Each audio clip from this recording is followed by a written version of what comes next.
Taylor Swift has re-entered the docket, my friends. Are we surprised? I'm genuinely surprised that people are surprised. I'm shocked. I was figuring this was going to happen, but we have Taylor back on the docket. She is being disposed. Oh my gosh. It is Friday. She is being deposed at the end of October. Interestingly enough, is it a coincidence? After her album release, and she gets a few weeks of hyping that out and riding the wave before the deposition. Is that a coincidence? I don't think it's a coincidence. But she is being deposed by the Wayfarer parties, which is not shocking at all. We're going to look at that today. We're also going to look at there being a little bit of movement on the Jones versus Abel docket. And I'm very curious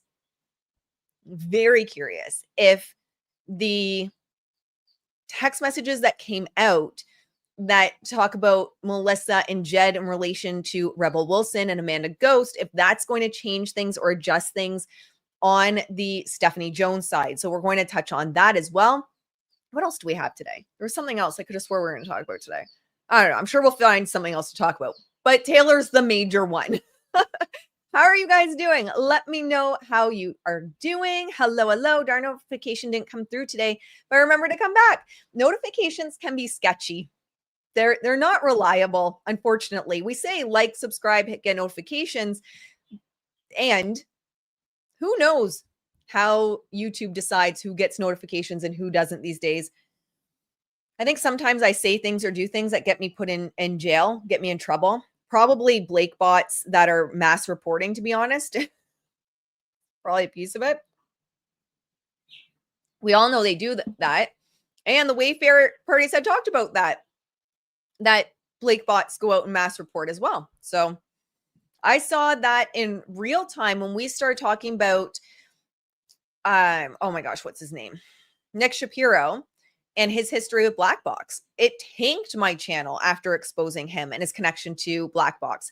And I imagine, allegedly my opinion only, that it's Blake bots that go through and mass report a channel or mass report content, which gets you flagged. All right, let's dive into this because I have theories.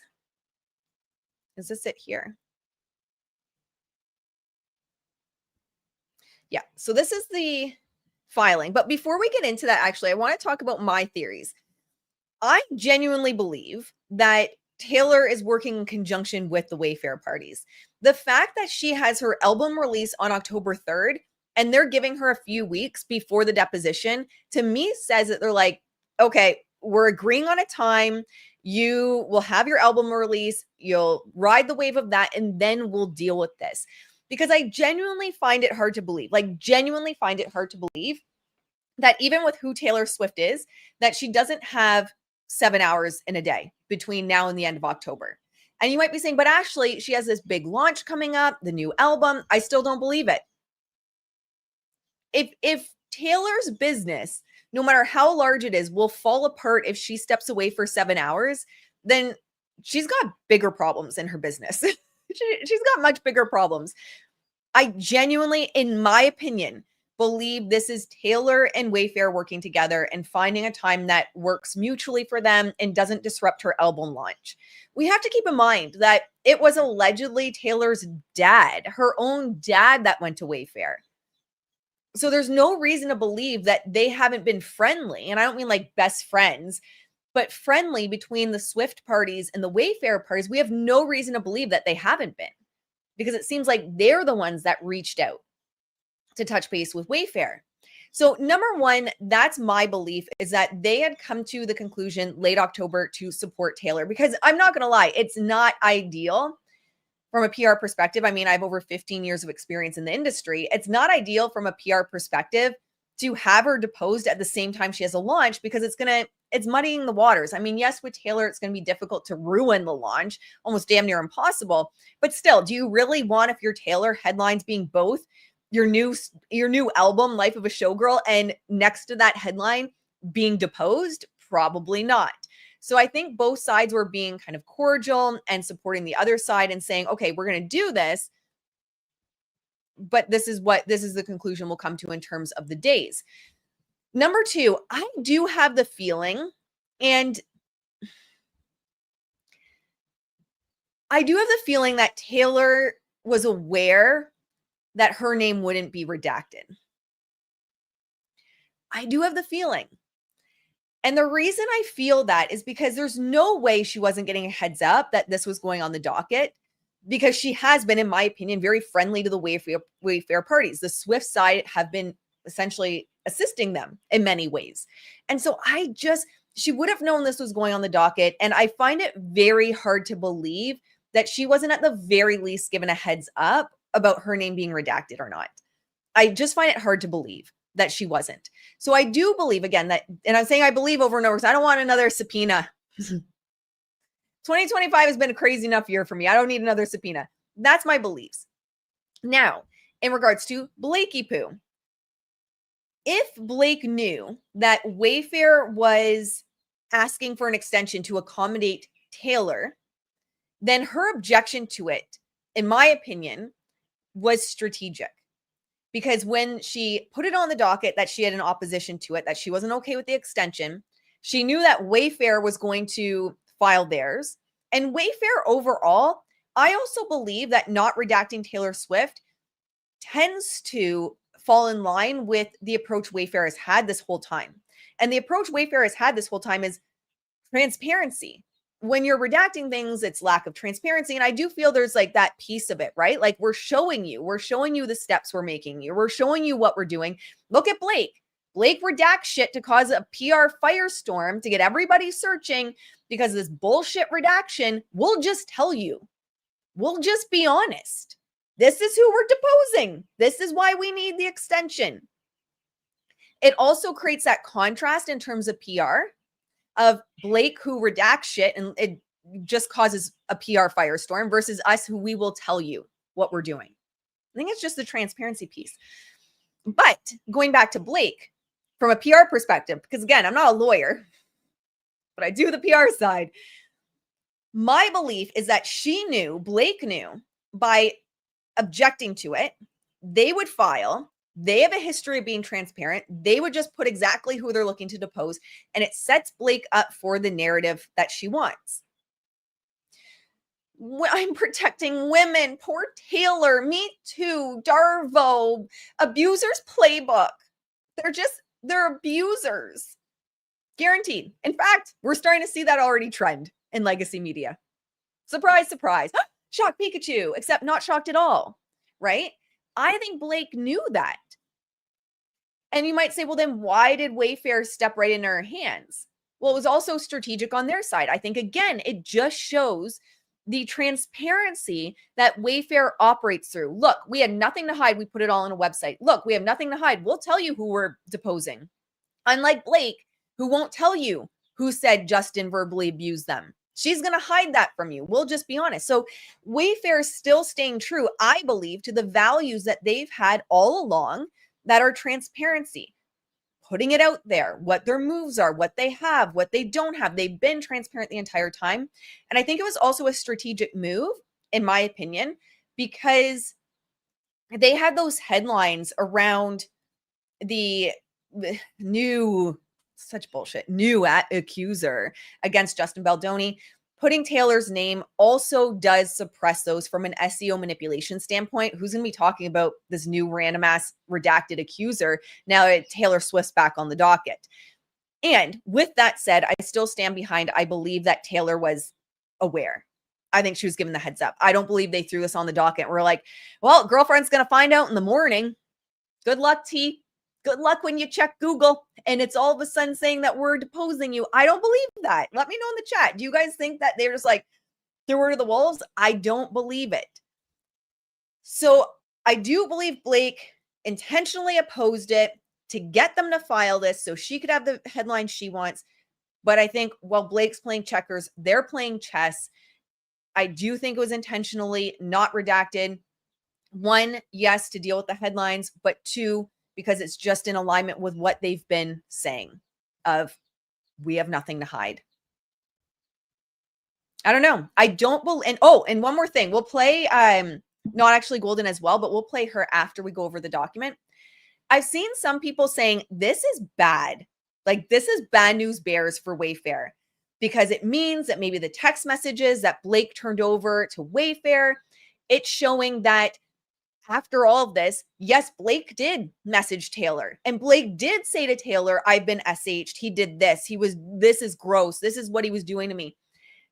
This is bad. And I'm seeing this narrative. I don't believe that for a second. Let me know if you guys believe that. I don't believe that for a second. Why don't I believe it? I think if that was what was going on, you best believe Taylor Swift would have been fighting this deposition. Why? Does Taylor want headlines that there is now proof that Blake told her she was being harassed? Blake told her she was being abused. Blake told her how uncomfortable she was. She knew, Taylor knew all along. And Taylor ghosted and threw her friend under the bus to protect herself. That Taylor knew all of that. And she was like, girl, goodbye. You're on your own. That Taylor knew all of that. And she threw the mother of her godchildren to the wolves to protect herself from bad headlines? No. Sorry, you're not going to get me to buy into that. Until the day I see text messages that prove me wrong, I do not believe Taylor would be like, yeah, no problem. But can we work on the date so this doesn't muddy up my release? I don't believe she'd be doing that if the headlines that came out eventually would be that she threw a woman that was SH'd under the bus. Don't agree. I don't agree. I don't buy it. What do you guys think about that? Sorry, I'm like on fire and a little slightly distracted today. So I've got so much on my plate, so I have to get those thoughts out without checking the chat. I apologize, my friends. I apologize. Between all the cases I'm trying to get together for everyone on the channel, my brain is overloaded. Lyra says her father would not have reached to Brian Freeman too. If she had those kinds of texts, she would have stood with her bestie. I agree. 100% agree. If she had those kinds of texts, I do not believe for a second that she would have thrown Blake under the bus and then gone to Brian Freeman. Tim, will Blake settle now? Good question. Let me know what you guys think in the chat. I want to hear from the community. Do you guys think she's going to settle? Yes or no? Oof, what's my opinion on this? My opinion, I'm going to stand by, Tim, my opinion that I've said all along, and I'm still standing by this. What I believe Blake and Ryan are going to do is they're going to stay the course. They're going to keep going. Because even if she loses in court, I think what they're trying to set up is that the well was so poisoned that she couldn't get a fair trial. There's no way she could get a fair trial. And that this is what happens to women. We aren't believed. We're traumatized by speaking our truth, by speaking truth to power, to quote Amber Heard. We're traumatized. And this is the abuser's playbook. And look, I did everything right. I reported it. I brought my 17-point checklist. I told everyone what was going on. And look what still happened to me. So I think Blake is going to hunker down. I don't know who told her that's a good strategy. If someone told her, maybe her husband, who I still think is just wanting her to fail. But I don't think it's a good strategy, but I think that's what she's going to go for, which is very similar to what Amber Heard did as well, right? If I remember, Amber and Aileen went on like their press tour after and basically said that. I think that's what she's going to do. I'm trying to think of a world of where it might get where she settles. I don't know. Because even the Taylor Swift deposition isn't going to be available. Because I was like, in my head, I'm thinking, what if something horrible comes out? Oh, maybe, I guess. There could be like a little piece that comes up on the docket. I guess that's possible. And Blake's like, I'm out. Peace. I'm moving to, some remote island for a few years. That's possible. Hello, Glow. It's always so nice to see you. It's not bad for Tay Swizzy. It's bad for Blake Lively. Agree. I agree with you, my friend. I agree. 100%. And I love that there's no fighting it, nothing. It's just the Taylor brand, right? I'm not afraid to tell my truth. I'm not afraid to tell what happened. What do I have to hide? I have nothing to hide. I did nothing wrong. Good for Taylor. Love, love, love this approach for Taylor. Spain with Amber Heard. Yeah. That's true. If she sees Taylor's deposition, it's really bad for her. She might want to. That might be a turning point for her. Oh, yeah, because I guess she would see it, right? Yeah, and if she's afraid that it'll end up on the docket unredacted pieces of it, it's possible. That is possible. So I've heard this, Mary. I don't think she can settle unless Justin agrees and he wants an apology and admission of lies. They're narcissists. They're not capable of admitting wrongdoing. I don't think she'll settle. And I've talked on this before. I do think like the judge and Justin have to agree, but those would be bad headlines. You guys want to tell me that the judge and Justin are going to be like, no, bitch, you're going to court. I'm dragging you by your hair. Those are bad headlines. Would they likely negotiate something like we want a full apology? Yeah, but I just don't see the reality where the judge drags an SH alleged victim to court and forces her to do it. I just don't see it. And I don't think those would be good headlines that Justin wants either, to be honest. I just don't think so.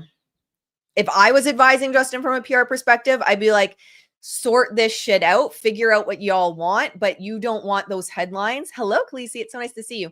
You don't want those headlines of dragging her by her hair to court. But that's just because that is dynamite for Blake's PR side. All right, let's look at this, where it came out. Okay. Dear Judge Lyman, as counsel for Wayfarer Studios, LLC, Justin Baldoni, Jamie Heath, Steve Sarwitz, It Ends With Us Movie, LLC, Melissa Nathan, The Agency Group, Jenn Abel. I have like nightmares listing these names now. We write in opposition to Blake Lively's motion to modify the court's case management plan and scheduling orders. Ms. Lively has not shown good cause for her proposed modification. First, Ms. Lively has known about the recently produced and forthcoming documents for a month, long before she agreed to take the defendant's deposition beginning on September 15th. On August 4th, long before she agreed to take defendant's deposition. So is that Justin's deposition on the 15th? Let me know in the chat. Did I miss something?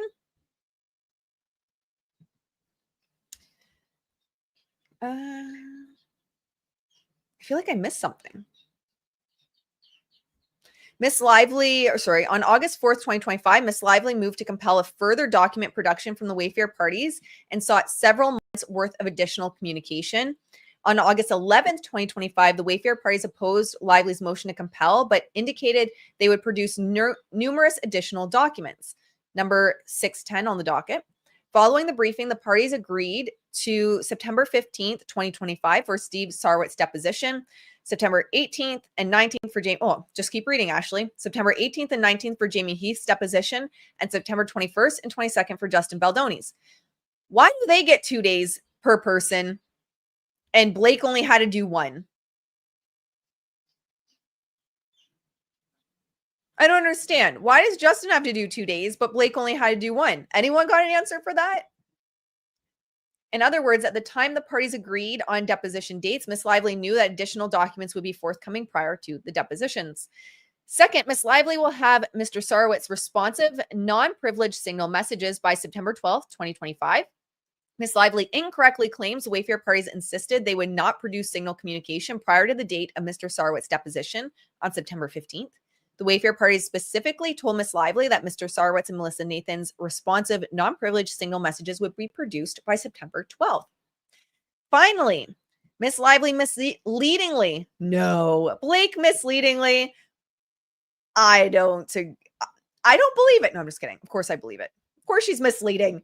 Ms. Lively misleadingly implies the Wayfarer parties seek a blanket 30-day extension of the discovery cutoff date. In fact, the Wayfarer parties requested an agreement solely to take the deposition of Taylor Swift during the week of October 20th to 25th due to Ms. Swift's pre-existing professional obligations.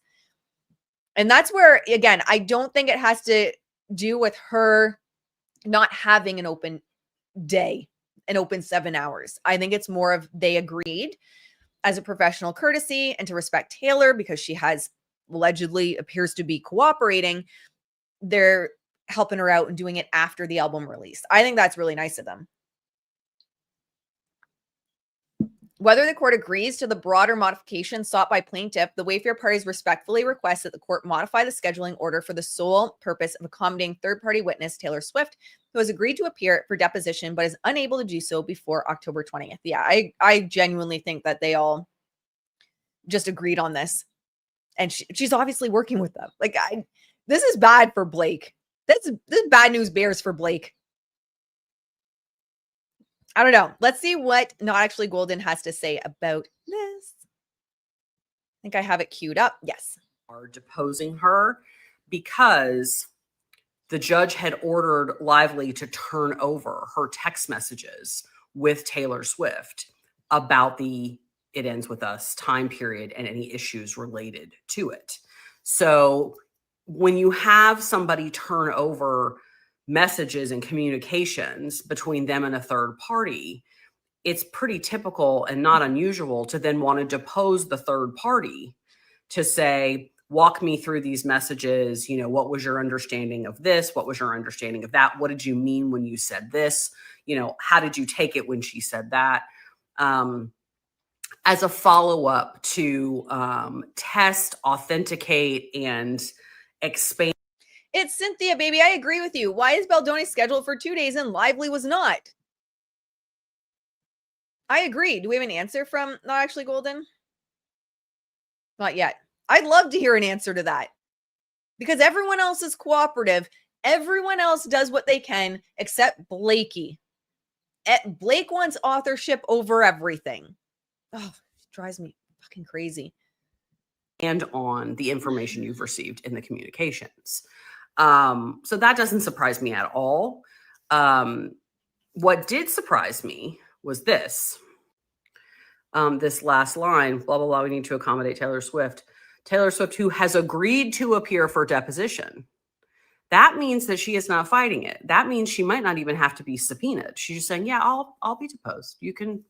I'll agree. I'll show up. She's not fighting it. She's not trying to move for a protective order to get out of it. She's like, yeah, if you want to depose me, I'll go.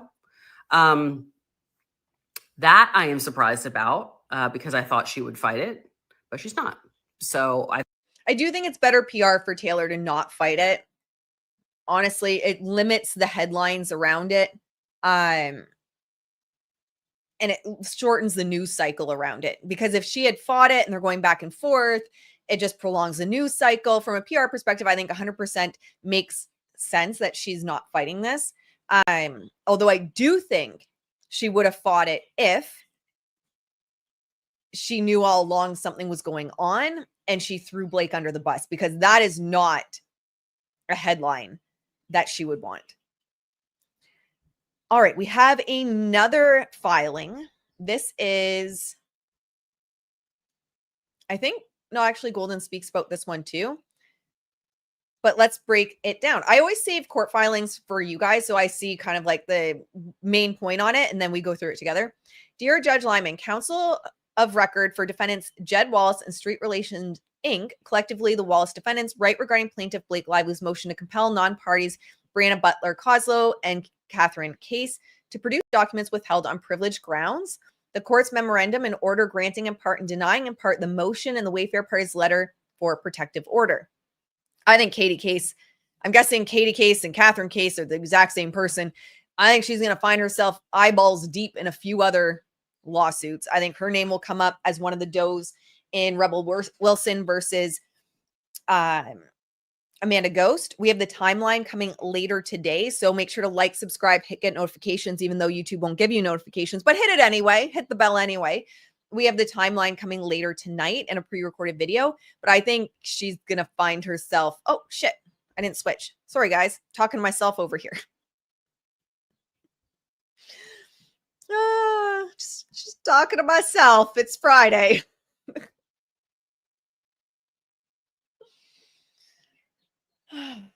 It's Friday. All right. So here's the letter I was reading to myself. I think Catherine Case / Katie Case is going to find herself involved in other cases. We'll see, though. So, though represented in this litigation solely by Jackson Walker LLP and the undersigned counsel of record, the Wallace defendants remain clients of Linear, Freeman, Tattleman, and Cooley under the terms of an engagement letter entered December 24th, 2024. The Wallace defendants' representation by an attorney-client relationship with LFTC is not news to Lively. Indeed, Lively knew this by at least January 23rd, 2025, after she initiated a Rule 202 petition in Hays County, Texas, to obtain the pre-suit deposition of Mr. Wallace. In that effort, counsel for Lively represented in an email to Mr. Brian Freeman that she was informed by his office that he represented Jed Wallace. Lively confirmed her knowledge of LFTC's representation of the Wallace defendants on April 7, 2025, when she filed her motion to dismiss the Wallace defendants' complaint against her in the Western District of Texas, attaching as exhibits the January 23, 2025 email correspondence with Brian Freeman relating to Lively's Rule 202 petition, as well as the Wallace defendants and the Wayfarer parties' January 2nd, 2025 complaints against the New York Times Company, filed by LFTC in California Superior Court on behalf of the jointly represented clients in that matter. Despite this undisputed and direct knowledge of the attorney-client relationship between the Wallace defendants and LFTC, Lively nevertheless persisted in an effort to improperly destroy a privilege held and importantly never waived by the Wallace defendants. Communications amongst the and between the Wallace defendants, the Wayfarer parties, and LFTC are protected by attorney-client privilege. The Wallace defendants have not and do not waive that privilege. But Miss Lively's quest for discovery from third parties unexpectedly became a vehicle for her to pursue privileged communications from the Wallace defendants. The Wallace defendants therefore asked the court to reconsider its prior order only to the extent it implies or implicates the Wallace defendants' privileged communications, and if necessary, enter a protective order against the disclosure of those privileged communications. Now, for me, I was like, I don't know what any of this means because I'm not a lawyer, but I believe that is next up in this video. I think it's here as well. Now, on this other business with Case and Coslow and these documents, this is a Wayfarer fuck up. Wayfarer, so they, remember that they tried not to turn over a bunch of messages saying they were attorney-client privilege. The judge said Jed Wallace is on them, and because Jed Wallace is on them, he eliminates the privilege because he's neither a lawyer nor a client, so you have to turn them over.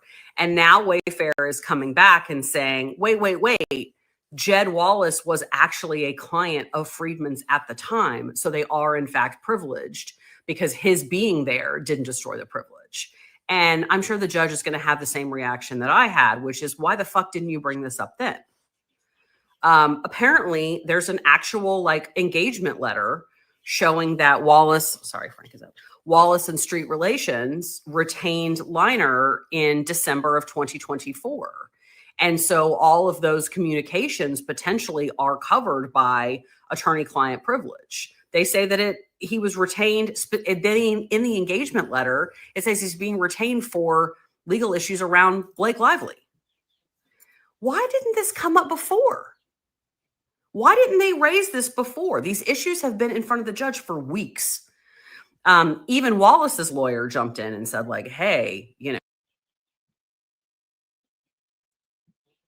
She keeps saying Wayfarer messes up, but she means Linear. I think she just means that side.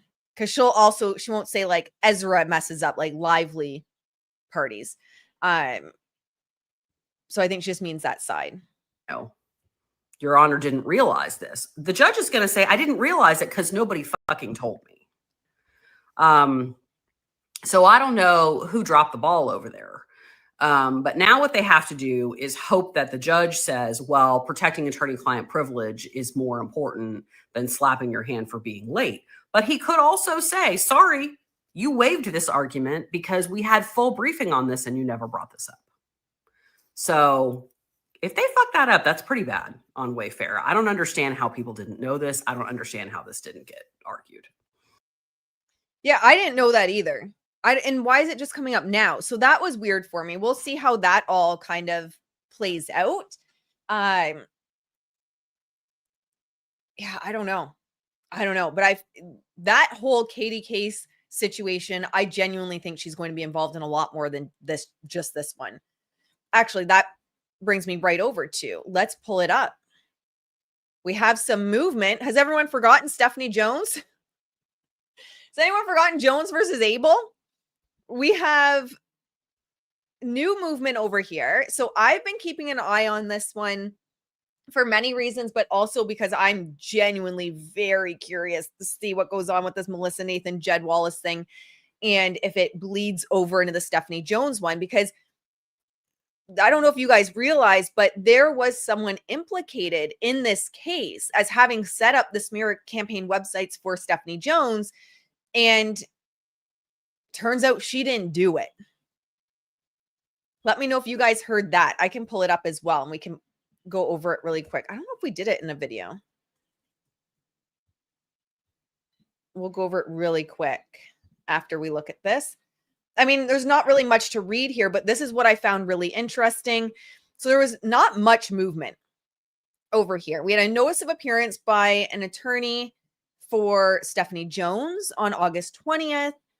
On September 10th, order granting motion to withdraw as counsel. This is for the Wayfarer prize, I believe, granting 104 motion to withdraw as attorneys. It is hereby ordered that the motion is granted. Attorney Amit is hereby granted leave to withdraw as counsel on record for Wayfarer defendants.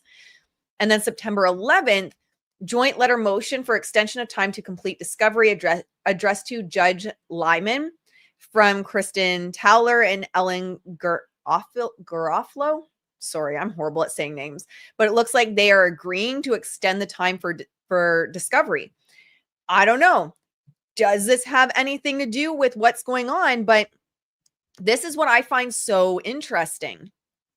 And I had said this the other day when this article first came out and I first covered it. I said, watch for potential movement on the Stephanie Jones docket. And everyone was like, no, Ashley, they've already found who it was. No, they haven't. So we have this is like the crossover event that we really didn't need because it's already confusing enough as it is. But we have, again, like, subscribe, get notifications because you'll get the timeline later tonight. But I have a couple videos on this playlist already. So we have the Amanda Ghost Sucks website in that Rebel Wilson versus Amanda Ghost litigation. Well, in the Lively discovery, we get text messages that say, now, number one, the first text message we see is Melissa confirming she's doing work for Rebel Wilson. How? Well, one of the text messages literally says that she's working. I have it pulled up on another screen here. I'm already trying to kill one Rebel story. Well, you all know PR teams doing it from the goodness of their heart. If she's killing stories, then it's because she's working for Rebel Wilson. Does it mean she is the one, Melissa Nathan is the one that set up the website? Well, I mean, the text messages seem to point to that direction. But we do see that she is confirming she is shutting down killing stories on Rebel Wilson. And this text message came out in the Blake Lively discovery. Behind the scenes, Wilson that's the quote. Or is it? I'll just read it from my other page. I don't know where they quote it there. So Melissa Nathan says, I'm already trying to kill one Rebel story and dealing with Mattel loss for Brian. And I have those two articles set aside to go over them. And Melissa Nathan says, so basically Rebel wants one of those sites. Katie Case, I know, I'm sorry. Oh, and okay. So she has exclamation. Melissa Nathan, should be a mixture of that document that I think Caroline pulled about Amanda Ghost, or the intern pulled the voice note and this, and they have a Google Drive or iCloud Drive folder. Katie Case, okie dokes, I'll pull this together this morning. So it looks like potentially, Katie Case is involved in helping Melissa set this up. Melissa Nathan, thank you. It can be really, really harsh, and then link it to the Jed S voice thing. I think that, I don't know what the S is, but I do believe it's a voice note from Jed Wallace. And then they continue on. Melissa Nathan says, Len - Russian oligarchs making her madame basically. LOL, said Jed. Katie Case, oh my God, LOL. This one will be fun. So those are the text messages that ended up in Amanda Ghost's hands. That became part of this article on Variety. It's such a mess. Oh, there's the quote there. But the interesting piece here is, again, this Stephanie Jones piece. So it says here, according to her own legal filings, Jones was disparaged via anonymous websites, including StephanieJonesLeaks.com.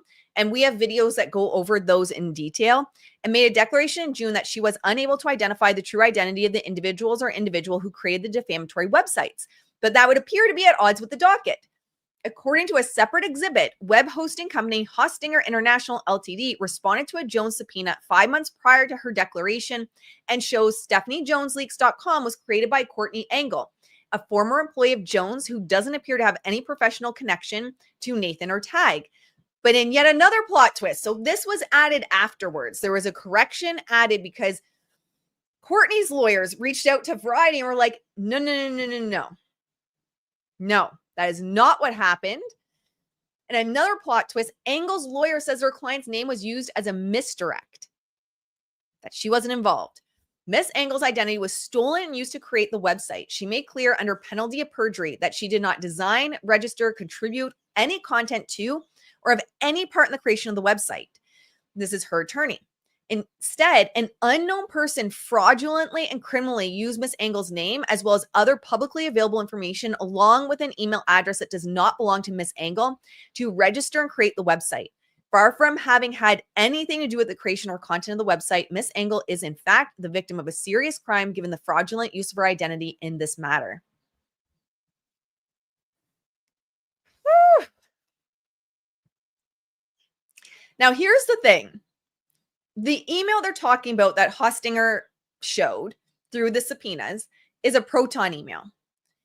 Proton.net emails are known for being where you go for shady shit. Actually, I think Dave Neal had someone send a fraudulent email using a fake name through Proton. It's very well known because Proton have said they don't check ID. You don't need ID. You don't need any confirmation of you are who you say you are. They don't track IPs. And they've made a very strong stance that they will not get involved in litigation unless it's very serious criminal offenses and they're legally required to. Those are the only times that they'll get involved. It is well known that Proton emails are very difficult to track. So it'll be interesting for me. Another thing when I was thinking about this and talking to people about this, like if Courtney Engel was going to go through the trouble of setting up a Proton email, why would you use your real name? Why would you use your real name? Thank you so much for the support, Glow. Brian said they won't settle. Yeah, I can't see them settling, but again, my opinion on the PR side of things.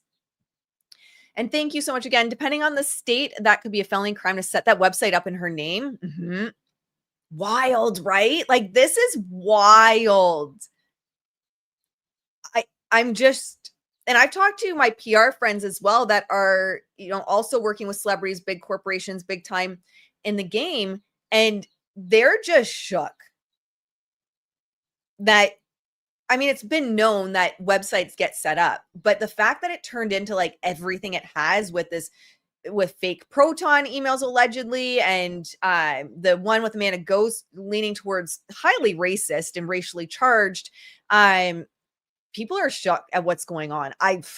Good luck to Melissa after all of this. But I agree with you, Glow. Like, I don't know if they're going to be able to track who actually created this website. But the fact is, there is no way, I'm sorry, I can't believe it, that Courtney's going to go through the trouble of setting up a Proton email and then use her own name.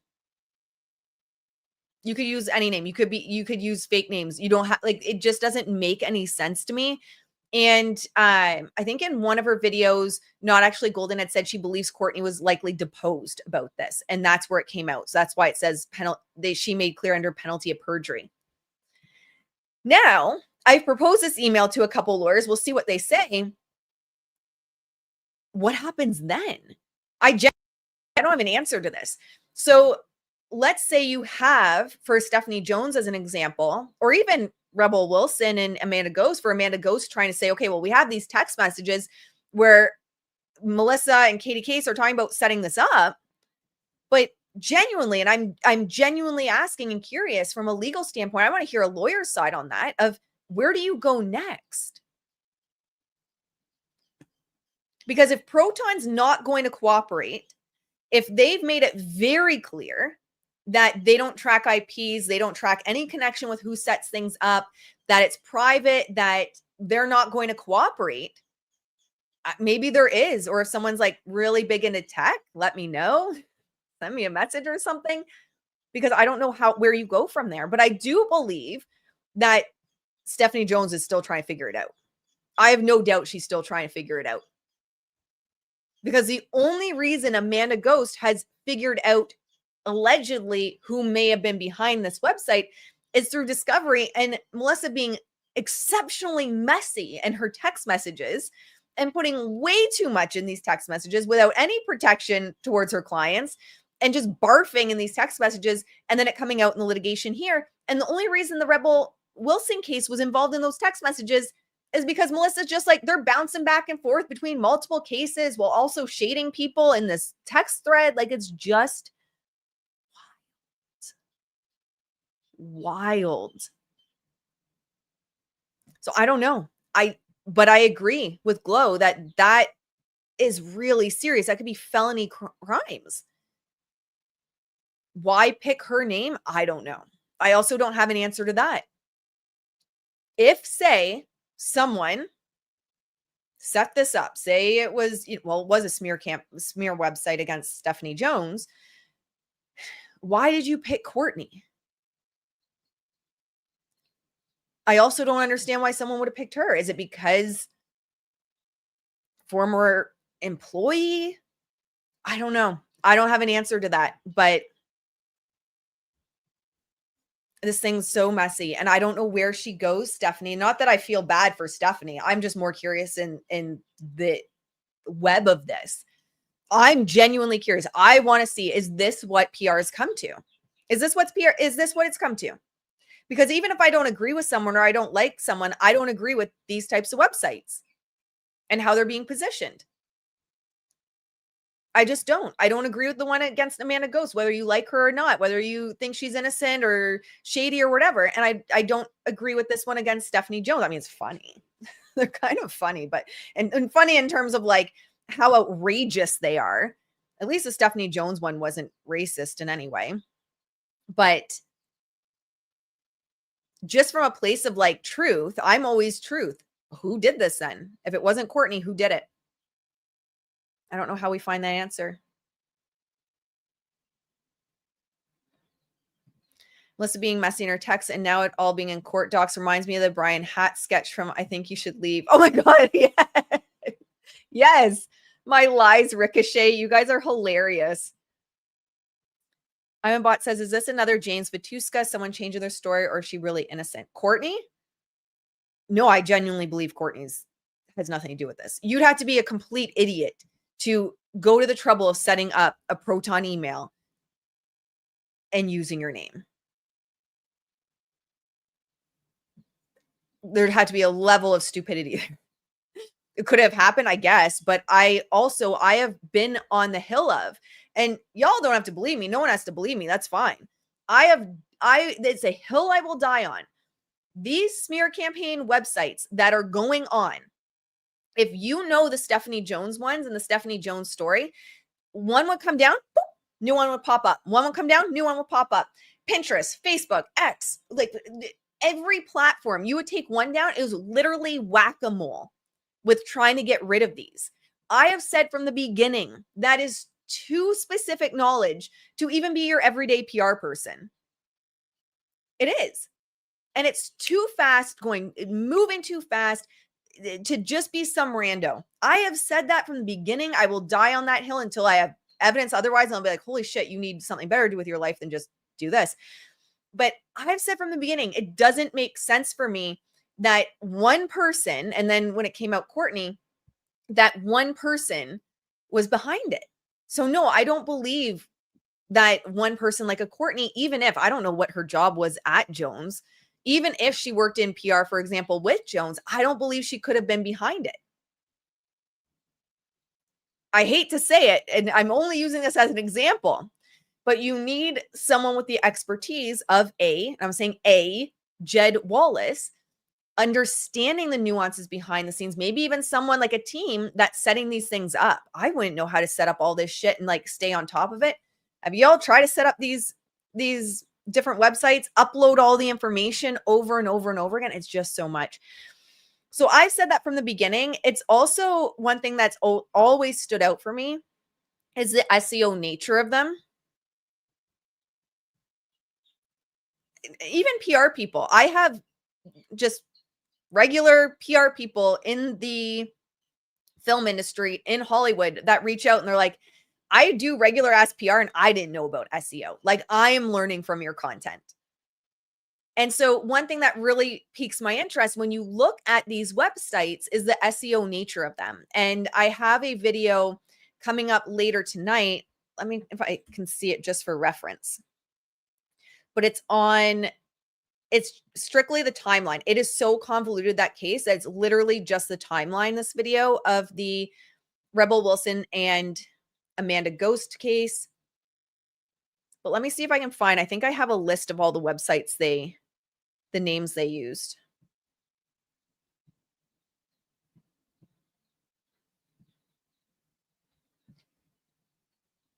Okay, so the Amanda Ghost ones were amandaghost.com, which, why do you not own your own name is beyond me. I have so many random ass domains I've bought. It just blows me out of the water that she had never even just got her own. But the Amanda Ghost ones are amandaghost.com, amandaghost.net, realamandaghost.com, and Amanda Ghost Sucks. Very similar in the thread of what we see with Stephanie Jones. Stephanie Jones leaks, Stephanie Jones is a liar. It'd be like Stephanie Jones and then something. So from an SEO perspective, that's significant. Why? Well, if you're properly setting up the website for SEO, the average person that isn't a specialist in SEO, you're looking for SEO to take about 6 months to gain traction. Y'all, they don't have time for this in a PR crisis. So you're looking for the average, say, restaurant owner or small business, about 6 months to gain traction. You optimize that website. You understand how to optimize that website.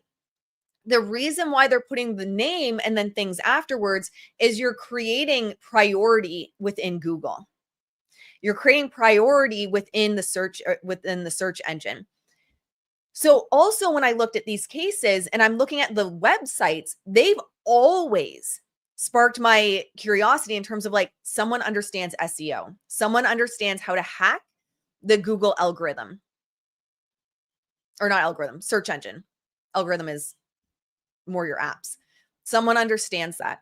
And so even when we see it in the Amanda Ghost case, where they even got .net. They even bought .net. That's also why I don't think it's just even your everyday SEO or your everyday PR person, because SEO isn't really something that everyone knows about. It's not something that's really talked about. You tend to hire, honestly, for real, you tend to hire an SEO specialist within your PR team and they deal with it. That's how specialized it is. So I don't know. I'll die on that hill at this point. MDR, thank you so much. Although most of the MNSJJA stuff seems like hardball PR, does a conference room ambush of Jenn Abel security guard phone grab cross the line into criminal behavior? That was the turning point for me in this case. Oh yeah, that's sketchy AF. I don't know in terms of criminal behavior. I imagine so. I guess the argument, even though we all know it's BS, the argument could be like, well, she willingly turned it over. Well, she felt like she was under duress. She felt like she had to. It's just, I think they're like, I'm definitely not defending. Let's just say I'm definitely not defending Stephanie Jones. I think a lot of people don't like her for good reason. And I am very curious to see who did the website, like legit did the website. And I genuinely believe that PR is crossing very dangerous boundaries that PR shouldn't go to be honest. I don't think these kinds of websites are okay. That's my opinion.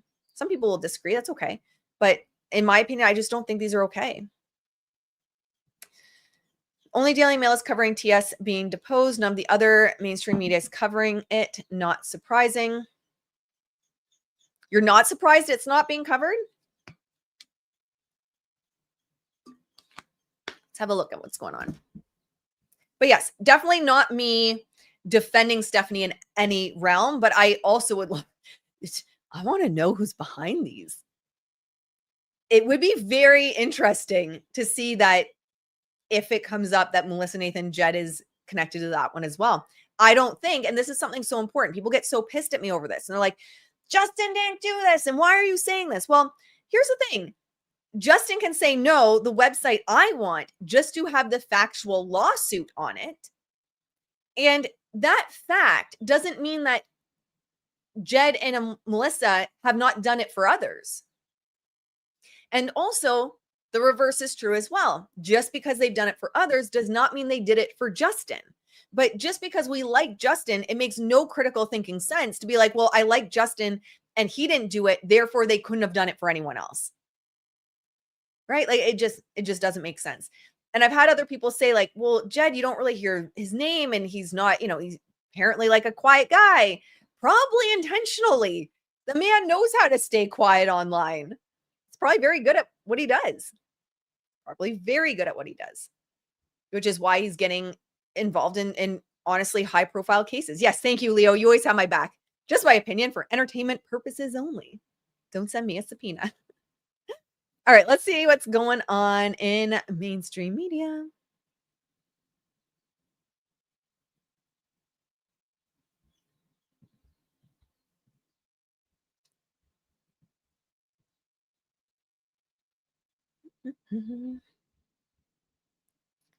So that one is definitely a Blake Lively friendly headline. Taylor Swift closer to being forced to appear. That is definitely a Blake Lively friendly headline. And you all got to think. Mainstream media is not like loyal to anyone. They're loyal to clicks. Clicks equal money. That's it. Let's have a look. What's the Mirror saying today? Taylor Swift closer to being deposed or forced to appear, and Blake Lively, Justin Baldoni trial. Blake Lively's former pal Taylor Swift was dragged into, There you go. You know right away whose side it is. She's dragged into it. 80% of people only read the headline. Big one would be your H1 headline. This would be your H2. Taylor Swift is reportedly edging closer to being forced to give evidence in former pal Blake Lively's court case against Justin Baldoni.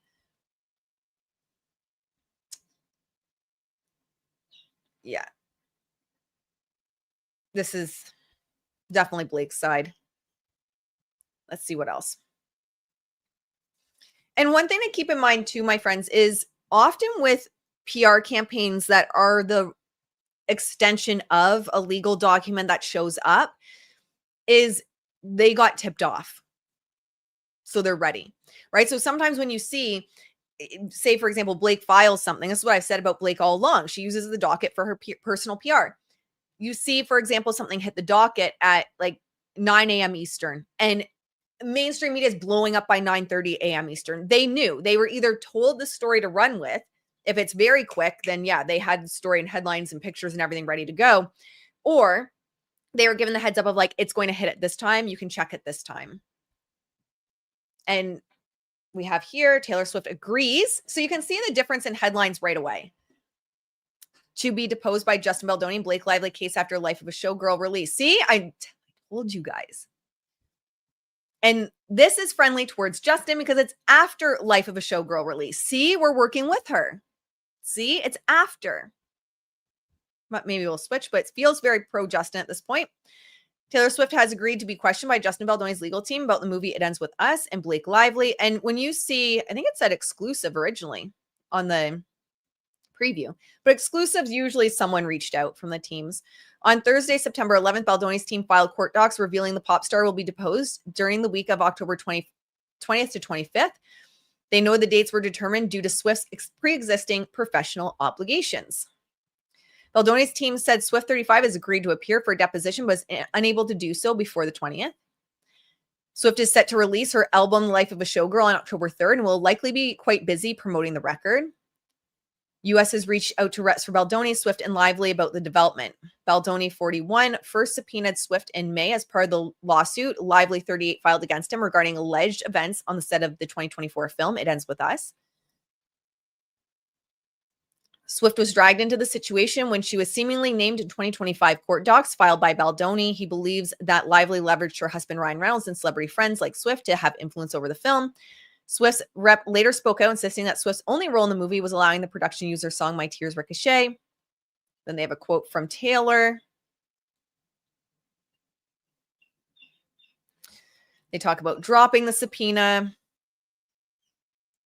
Yeah, so that's friendly towards Justin's side for sure. I could have swore it said exclusive.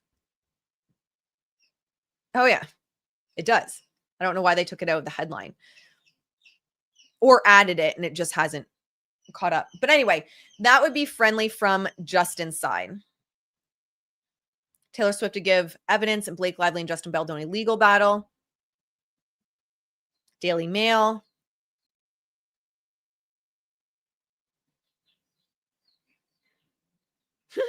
Blake Lively's following Kim Kardashian's career path. There you go, guys. You can hire Blake Lively as your lawyer in a few years. You get to hire Blake Lively. If anyone has anything coming up, make sure to put a pin in it, because you can be represented by Khaleesi, the mother of dragons herself. So ridiculous.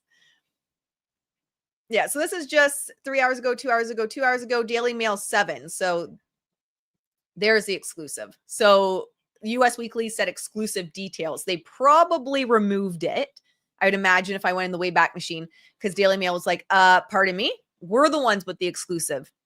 Get that shit out. So it looks like Daily Mail actually had the exclusive. Taylor Swift is set to give evidence in legal battle between former best friend Blake Lively and Justin. So it can be revealed today.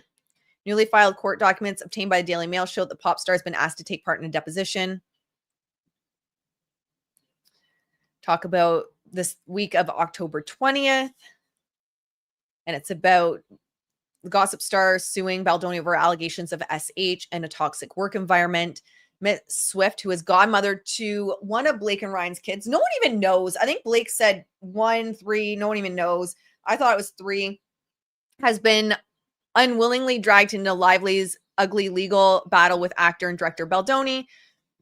A source recently told Daily Mail that newly engaged Swift has been ghosting Lively's repeated attempts to reach out with text, voicemails, and emails. That kills me. You go, Taylor. You ghost her. Her voicemail says, if you're anyone but Blake Lively, leave a message at the beep. Yeah, so this is a friendly. I would say this is definitely Justin's team, especially since it dropped 7 hours ago. And that was around the exact same time that the documents had dropped.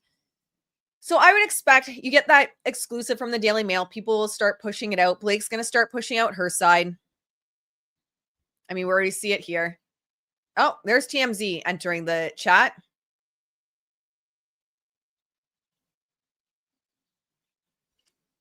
Let's see what TMZ has to say. What side is TMZ on? I am so over TMZ. The bullshit they put out there. I am just so over it. Taylor Swift, look what you made me do, set to testify in Lively Baldoni war.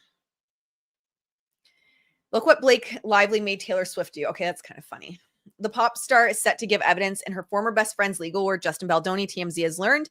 In new court docs obtained by TMZ, it confirmed the singer is set to give a deposition late in October, and that the selected dates worked with T Swift's pre-existing professional obligations, likely referring to her upcoming press tour tied to the 12th studio album, The Life of a Showgirl.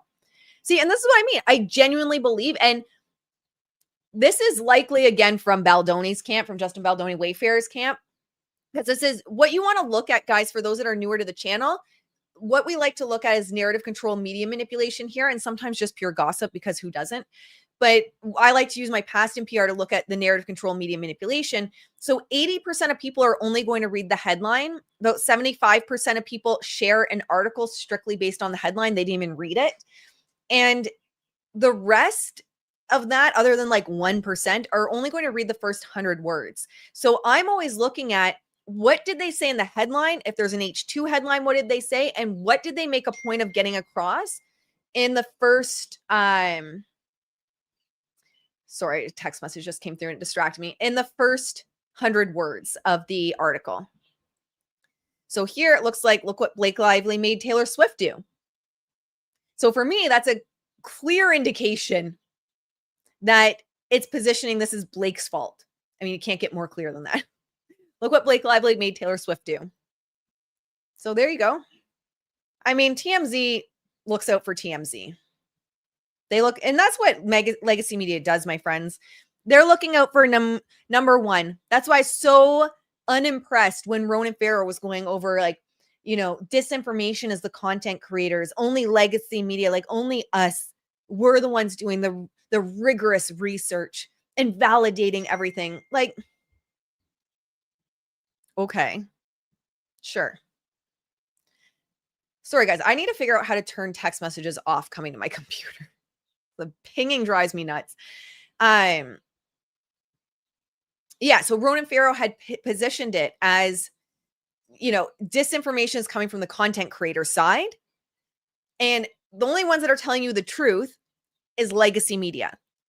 But the problem is legacy media also, and you see legacy media often say, oh, content creators are doing it for money and for the likes and the views. Okay, well, y'all are doing it for clicks because you get paid based on these ads. You get paid based on the autoplay ads that pop up. They also will have these loop backs into their own most popular content, which have ads in them that they get paid from. So, you know, I'm so sick of legacy media positioning it as content creators are shady because they make some ad spend and such off their videos. Like, y'all make a shit ton off your articles. Oh, sorry. That's a little bit of a rant. But anyway, I would say this is friendly towards Justin's side, especially since it started with, look what Blake Lively made Taylor Swift do. Oh, yeah. Thank you, Glow. I don't see HS dropout, high school dropout Blake Lively being able to pass the bar exam to even practice. Amen. So y'all don't have to worry. She's not going to be showing up. How ridiculous would that be? Like, she shows up working with Ezra and everyone. I mean, their ethics are about as strong as Blake's, my opinion only. Are we supposed to think legacy media does what they do out of the goodness of their heart? Exactly. That's what gets me when you hear legacy media go on and on about content creators. Okay, so you don't get paid? That's bullshit. It's ridiculous. I wouldn't want to be within 100 feet of Snake, Lively and crying Ryan Reynolds. Yeah, so this news cycle is going to be moving fast. There you go. Variety 3 minutes ago. They're just catching up. How this works is you're likely going to give the exclusive to one. So looks like Daily Mail got the exclusive from Justin. The other, I might say actually maybe TMZ had spoken to them potentially. This happens. This isn't like me trashing Justin or Brian Freeman or anyone. This is literally just what happens. It's nothing bad. This is both a PR and a legal battle. So usually what you're going to see is that exclusive given to one platform and then everyone else follow suit. The benefit of that as well, even though you're not necessarily saying, oh, like, here's $1 million for running this story, is it links back, right? So you're going to see everyone else that's linking back to the Daily Mail if they've got their information from there, which generates more traffic for the Daily Mail, which generates more money from the ads, because not all ads you have to click on to get money. Some auto play. And those auto play ones, they get money whether you're watching it or not. But this is going to move very fast today. And I imagine Blake and her team are working their little tushes off right now to, let's see what's going on under Justin's name, to try and deal with this news cycle. So Variety tends to be like the one if they're running a story, they tend to be the first one. Yahoo says Taylor Swift set for deposition with Justin Bell doing his team. So don't get too comfortable. I feel like Blake's side's gonna come. Don't worry, she'll be there. Yeah. Who said, is she manic posting?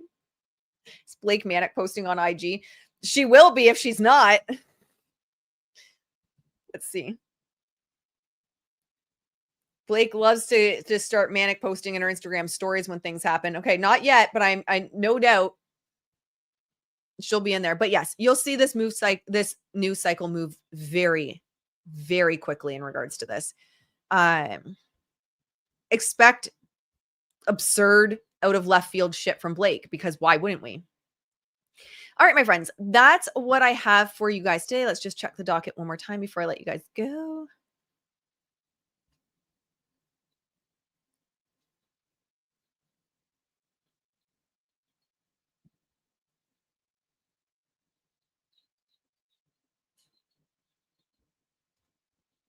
Oh, there is an email that was just added. We'll pop over quick.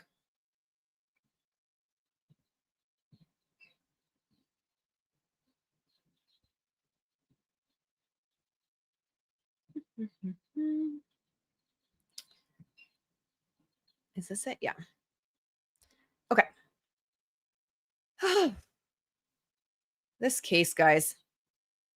Blake and Ryan need to just take a nap, like a week off. Oh, yeah, good point. It tends to be really weekends she does the manic posting too. Good point. She'll try to take authorship of the bar exam. That's funny. Or more misdirection and misinformation from Blake Lively and her team. 100% intuition, Jen. I agree with you. 100%. You know they're going to run with something. Oh, thank you guys. You guys are so sweet. All right, let's see. I think this is the one.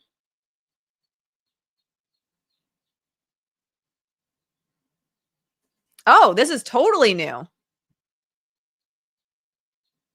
right. Here we go. Why not? We're already an hour and 10 minutes in. Let's keep going. We wonder why I'm now on 3 cups and adding of coffee per day. All right, let's do it, guys. We're here. Okay. Dear Judge Lyman, plaintiff Blake Lively. So this is from Gottlieb. Can never remember what his first name is. Matt or Mike or something. Plaintiff Blake Lively respectively submits this reply in further support of her letter motion to modify the discovery schedule. In opposition to Ms. Lively's motion, the Wayfarer defense assert that they are entitled to an extension of discovery schedule for the sole purpose of taking the deposition of third-party Taylor Swift, ECF number 757. The Wayfarer defense have repeatedly sought to bring Ms. Swift into this litigation. There you go, guys. What have I said about Blake? She is nothing if not painfully predictable. What did I say? Even in my letter to the judge, after I was deposed and brought into this mess, I said they always file it on the docket first so that they can hide behind litigation privilege. My opinion only. My opinion only. Don't subpoena me again. There you go. Blakey Poo is getting it on the docket before her PR team runs with it. Michael, I'll never remember that. You know I'm going to call him Matthew in the next one. I'm not trying to be an asshole. I just, for whatever reason, can never remember his name. So there you go. They got it on the docket first. That's why she hasn't run with her story yet. They were typing as hard as they could to get this up on the docket before they ran with it. My opinion only. Wayfarer defendants have repeatedly sought to bring Miss Swift in this litigation to fuel their relentless media strategy.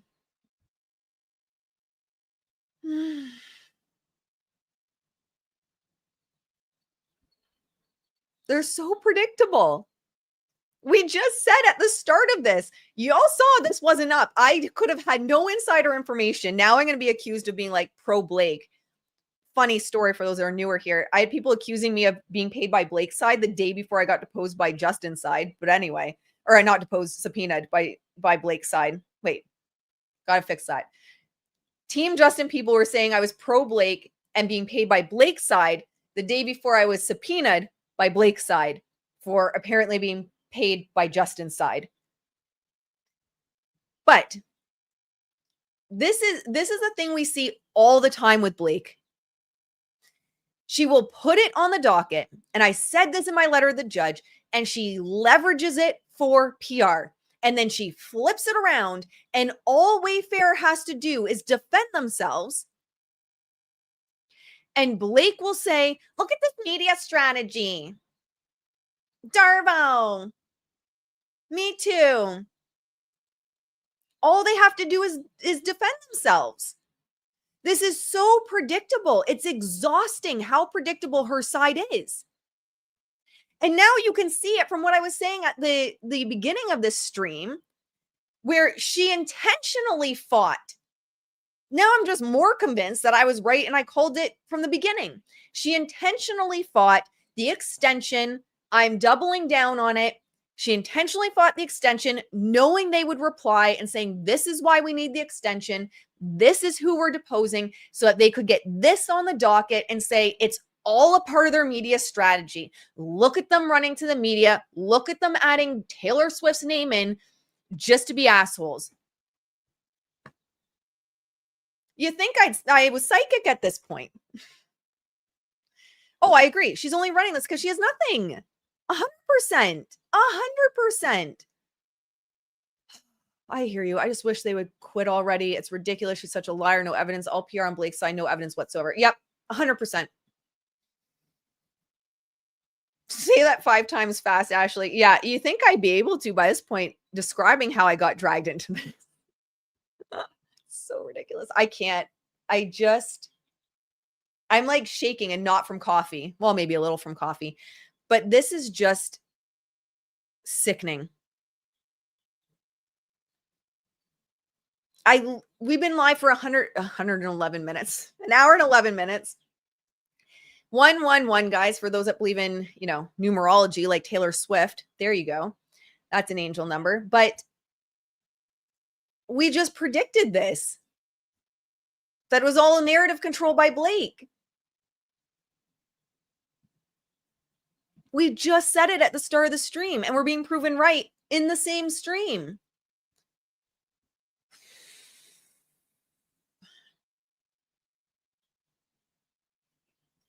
All right. Well, let's just do it. I'm going to read it. I'll stop interrupting. I'll just read the damn thing. The Wayfarer defendants have repeatedly sought to bring Ms. Swift into this litigation to fuel their relentless media strategy. In this latest effort, the Wayfarer defendants assert, though notably without evidence, that Ms. Swift has supposedly agreed to sit for a deposition sometime between October 20th to 25th, some 3 weeks after the close of fact discovery in this matter. Yet, even if one were to take the Wayfarer defendants' representation as face value, they have not come close to establishing good cause for the requested relief. See Furry Puppet Studio Inc. versus Fall Out Boy. I love Fall Out Boy. Good cause is likely to be found when the moving party has been generally diligent. The need for more time is neither foreseeable nor its fault, and refusing to grant the continuous would create a substantial risk of unfairness to the party. Try so hard to just keep reading, guys. The Wayfarer defendants assert that Ms. Swift is not available for the deposition until October 20th, 2025, yet are silent about their efforts, if any, to schedule this deposition during the existing discovery period. That is likely because, as explained in the attached correspondence between the parties, see Exhibit A, the Wayfarer defendants do not appear to have contacted Ms. Swift's counsel regarding a date or location about the deposition until earlier this week. In this respect, the Wayfarer defendants' lack of diligence and respect for Ms. Swift's privacy and schedule is astounding.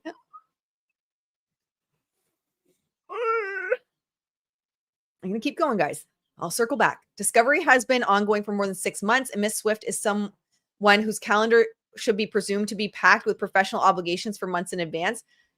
At any point over the past 6 months, the Wayfarer defense could have noticed a deposition, served a subpoena, and negotiated and agreed upon time and place for this deposition, but they did not. Instead, the Wayfarer defendants previously noticed Ms. Swift deposition in May 2025, accompanied by a barrage of press stories covering the same, only to withdraw that subpoena to much fanfare. Now, without explanation, long after dates and locations for all other parties and third-party witnesses have been negotiated and agreed to, and without ever serving a renewed notice of a subpoena, the Wayfarer defendants come to this court and demand the right to take this deposition. And this deposition alone, more than 3 weeks after the close of fact discovery and 10 days after the parties are due to exchange expert reports. The footnote here is Miss Lively noticed the depositions of Mr. Baldoni and Mr. Heath in this matter, and plaintiffs Stephanie Jones and Joneswork LLC separately noticed their depositions in the action pending in the Southern District of New York, captioned Jones et al. Versus Abel et al. To afford Miss Lively and the Jones party there. Where's the rest of that? Oh, probably in the next footnote. A renewed notice of subpoena. Okay. The Wayfarer defendants do not even attempt to explain their need for this deposition. Oh.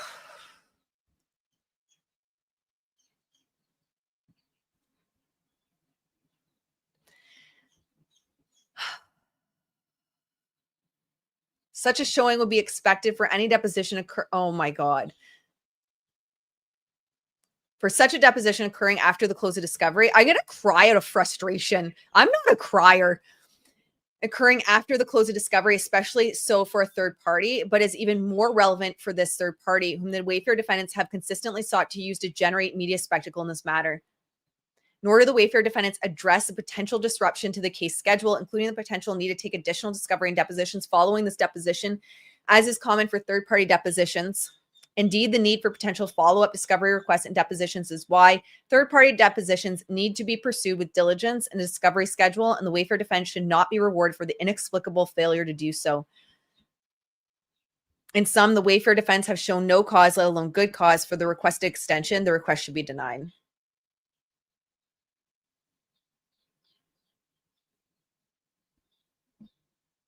How are you guys doing in the chat? I just need a minute. I just need a second.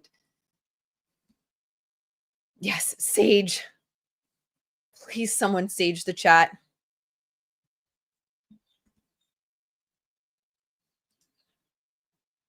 I just need a minute so I'm not screaming at you guys.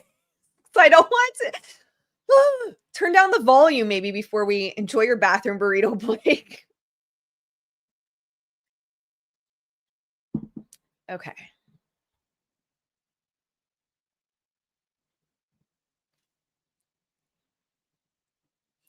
I also think it's funny that Gottlieb, I'm just going to intentionally not make an effort to remember your name. Do you guys remember when we were doing like TMZ coverage of him and I called him Matthew the entire time and I couldn't figure out why everyone was like saying Michael in the chat? I was like, who's Michael? Who's everyone talking about, man? Yeah, no. So there's some lore of the channel for those that wonder the history of me not remembering his name. I feel like I've just blocked it out. I am so appalled by him that I've just blocked out the correct name. Isn't he the one that was somehow involved in extorting Taylor? The audacity to write this when your name came out as being involved in extorting Taylor, first of all. The audacity. I hope the money soothes your soul and buys your way into heaven or something, if that's possible. Because how you sleep at night putting this bullshit on the docket is beyond my comprehension. Also part of the problem. She has too many lawyers to keep track of. Thank you, David. Also that. Okay, let's break this down. First, I'm trying so hard to calm myself down. First, I think this was all set up. I'm doubling down on it, guys. I'm doubling down on my original take. I even had a reel that I did. I had Instagram stories that I did this morning about this. Glow's got it. Blood money is cursed, Gottlieb. Yep. 100%. Remember that. They're so predictable. I stand by Blake's side having, because they could have easily been like, sure, whatever, that's fine with us. But they didn't. They opposed it, which Wayfarer then responded to. My belief, that they know Wayfarer works to be transparent, which is very on brand for the Wayfarer parties. They, from what I can see, like to put everything out in the public that's going on. Unlike Blake, who redacts a new accuser's name. I don't know. That shows you the difference between the two parties right off the bat. So they knew that was going to happen. And I had said that I felt it was to fuel like this narrative for Blake. And in the past, I've talked about how Blake will always put things on the docket first. And I said this to Judge Lyman in my letter after Blake lied about the content creators and everything that went down. And I wrote a letter to the judge and I said, what she does is she puts things on the docket to use as PR. You can see my letter. If you search the docket, my letter's still there. I called that this is what she does. I put it on the court docket. And so what Blake did likely was waiting for the Wayfarer parties to put her name in. I believe, my opinion only, they had this letter ready to go. And the reason you haven't seen Blake's narrative spun yet with mainstream media is because they are waiting for this to go on the docket so that they could hide, in my opinion only, hide behind this. Because that's what she's done every step of the way. Now, where I think she's going to get a little bit of a gotcha moment here by the Wayfarer team is, I mean, sure, we'll read the emails as well. We'll read them. There's emails attached. We'll read them. But the Wayfarer parties also just got a shit ton of discovery from her side. So to say, well, they're just sending us out this notice out in the last week to Taylor Swift, maybe they've just got, we're coming up to a close on discovery. Maybe the pieces are just falling in place. They got probably a shit ton of discovery from Blake's side as well. Sorry, I'm trying to get comfortable. I keep moving and it moves my pillows and then I get more uncomfortable as we go. They likely got a shit ton of discovery. So they're going through it. And for all we know, for all Blake knows, it was just when they sent this letter or decided to depose Taylor that there's nothing nefarious about it. It was just finally the pieces being put in together.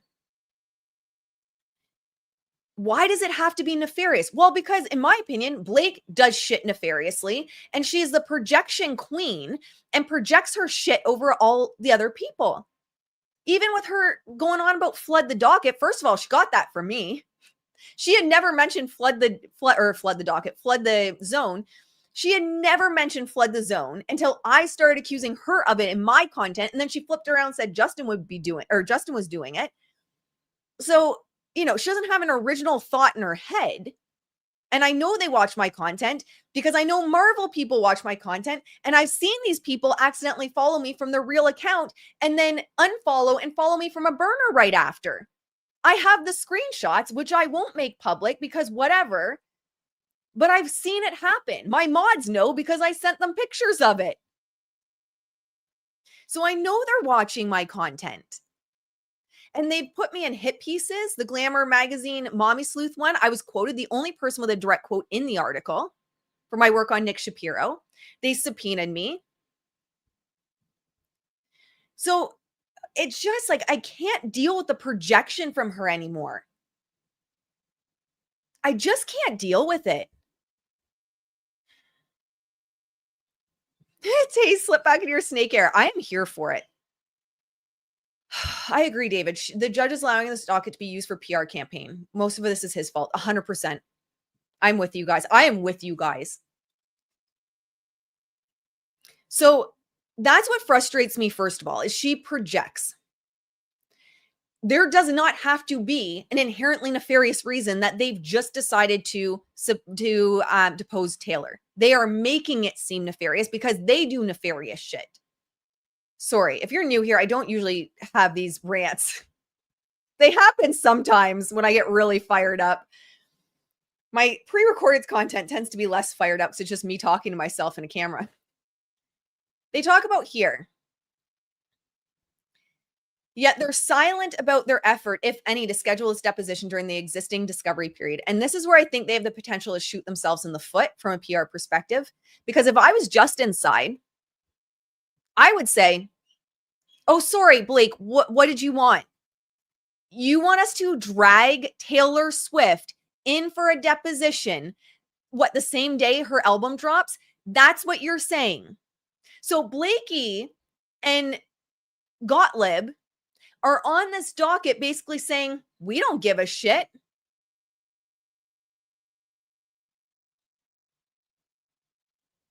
I don't care. Life of a what? We don't care.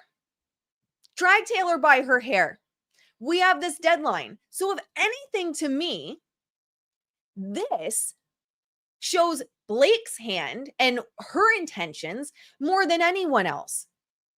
So I think they made a big error. Gottlieb, dude, you made a big error, but congratulations for you guys being so up your own asses that you can't see you made a big error. Because now all this looks like is y'all don't care about Taylor. You're like, too bad. Drag her ass in. Promotion for a new album? So? Get her to sit down for one. Taylor's called. Yeah, Taylor is like on the phone.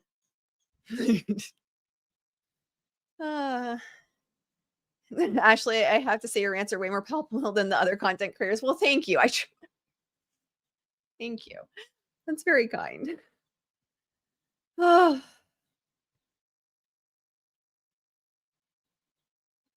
It just comes from such a place of like, I get so fired up of the media manipulation of it all. I get so fired up of the manipulation of it all. And I'm going to be honest, guys, I have days. There was a day just the other day, I was like, I can't do this, man. Like, I want to get out of the PR world because of how dark this shit is.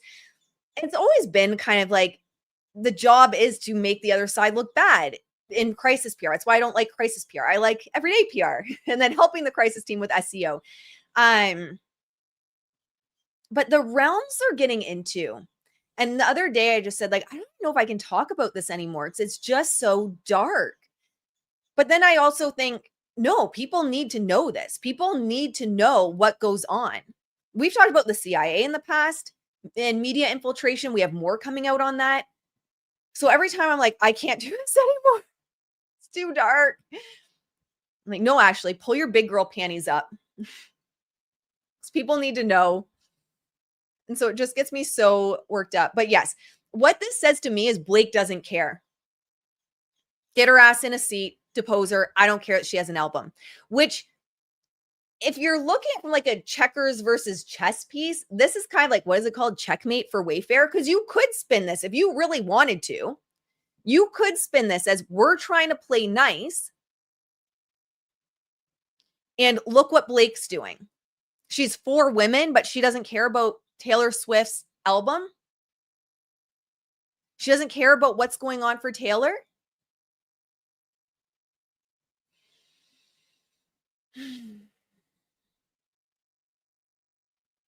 So they didn't contact until earlier this week. I don't see that as nefarious. Maybe they were even trying to do everything they could to not bring her in. Did you ever think of that, Gottlieb and Blake? Maybe they were trying to do everything they could to not have to depose her. And so, yes, maybe it was a last minute decision. And maybe, yes, because she has an album coming out, she worked in conjunction with Wayfarer to be like, hey, no problem, dude. I'm going to come in. I will do the deposition. But can we just at least make it after my album so it's not muddying headlines? And Wayfarer, being the more reasonable of these two parties, was like, sure, girl, we got you. We be Swifties over here. We got you. We'll do it at the end of October. We'll deal with it on the docket. We'll get the extension. What? But Blake has to make it nefarious. And then I love how they try to be like, disrespect of Miss Swift's privacy and schedule. After 2 sentences ago, they had the audacity of too bad, so sad, drag Taylor in now. Too bad, so sad for Taylor's little schedule. Get her in now. What? You're right, Gottlieb. It is astounding. You're right. But you guys are astounding. And how, like, Miss Swift is someone whose calendar should be presumed to be packed for months in advance. Yes, which is probably why they're doing the end of October and not January 2026. At any point over the last 6 months, I'm sorry, when did they get Taylor Swift's text messages? Who was fighting them every step of the way to turn over Taylor Swift's text messages? Michael, Matt, Gottlieb, whoever you are. Who? You. Y'all could have turned them over initially. Why are they going to depose her 6 months ago when they just got the text messages? Are you okay? Are you genuinely? I'm getting concerned. What would Justin Bieber say? It's not clocking to you or something. I don't know. I'm too old for what the kids say these days, although I think Justin's not too much younger than me. It's not clocking to you. Like, that makes no sense. So they're going to depose Taylor Swift 6 months ago and then not include the text messages? Like, am I the one going crazy, guys? Because I'm starting to feel like I'm the one going crazy. They're desperate. Yeah. And then extortion. Yeah. They extorted her. And then they have the audacity to extort Taylor Swift and then be like, they're using Taylor for headlines. Christmas fund for all of these people are going to be full-length mirrors. Okay, what else do I have to say about this? There was more. Okay, so at any point they could have deposed her. No, Blake, no, because they needed the text messages, okay? Well, Blake whines and complains about how much she got turned over. Hello, AC. It's so nice to see you. Sorry if I missed you jumping in the chat or on an Ashley rant. Served a subpoena. So they're saying they could have noticed a deposition and served a subpoena. Just drag her ass in. So, Blake, you want on the docket another subpoena on the docket for Taylor. What? Does it not seem more friendly to Taylor to reach out and have these negotiations where Taylor willingly comes in than serving another subpoena to her and dragging her in? Good point. And Taylor's also remember that Taylor got ownership of her masters in May. So what is Blake saying? She's crazy. She is. Let's see if any Taylor Swift text messages get leaked by Wayfarer. Yeah, leaked by Wayfarer since she just agreed to be deposed by Wayfarer. I wouldn't be shocked. I genuinely wouldn't be shocked. I said a while ago, right before all this came out, if you guys remember, do you guys remember the weird articles that were hitting around Taylor Swift and like her morning routine with Travis? And it was like super sexual in nature, the headlines that were hitting. And I was like, who is leaking this? This is not Taylor's camp. This is off brand for Taylor. This was not Taylor's camp. And back when those articles came out, I said, I don't think this is Taylor. I don't know who's running with this, but this isn't Taylor. And then it came out that Blake had been extorting Taylor of like releasing text messages. I've said that those articles were all Blake. My opinion only. So yes, I would not be shocked if we see more. Negotiated an agreeable time and place for the deposition. That's literally what they did. And Taylor was like, hey, can we just make it after my album? And they were like, sure, no problem. And Blake's like, no, that is a problem. Drag her in. Make it the day of her album to destroy it. This is like Blake in her house, right? She's like, make it the day of her album so that we get headlines. We can make headlines about Taylor Swift. Yeah, let's do it. She's not a girl's girl. Not only is she not a girl's girl, but Justin, Me Too, Darvo, look at him taking down women. Make it the day of her album. I wouldn't even be shocked. Wouldn't even be shocked.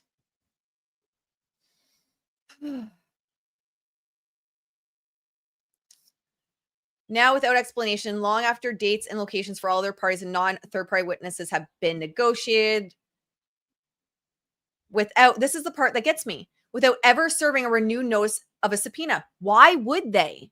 Why? I genuinely don't understand. Lawyers, you're going to have to help me out. Why? If Taylor was like, sure, I will willingly show up. Why is she so set on a subpoena showing up on the docket? Oh, because PR. Because then she can be like, look what they did again to Taylor. They're putting another subpoena. They're dragging her in. They're forcing her to court, which is already Oh, I'm so good at my job.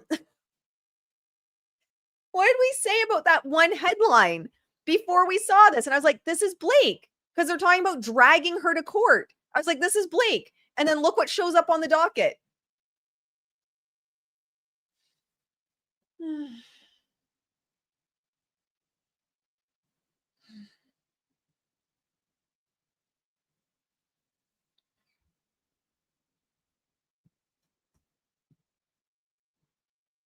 She's so predictable.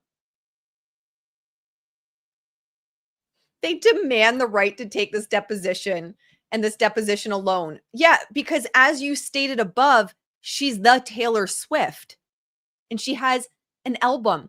How many other people have their album release around the same time? More than 3 weeks after the close of fact discovery and 10 days after the parties are due to exchange expert reports. What expert, Blake, are you going to have retort Taylor?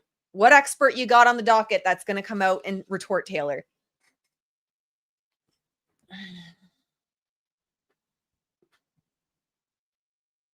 They don't even the Wayfarer parties do not even attempt to explain their need for the deposition.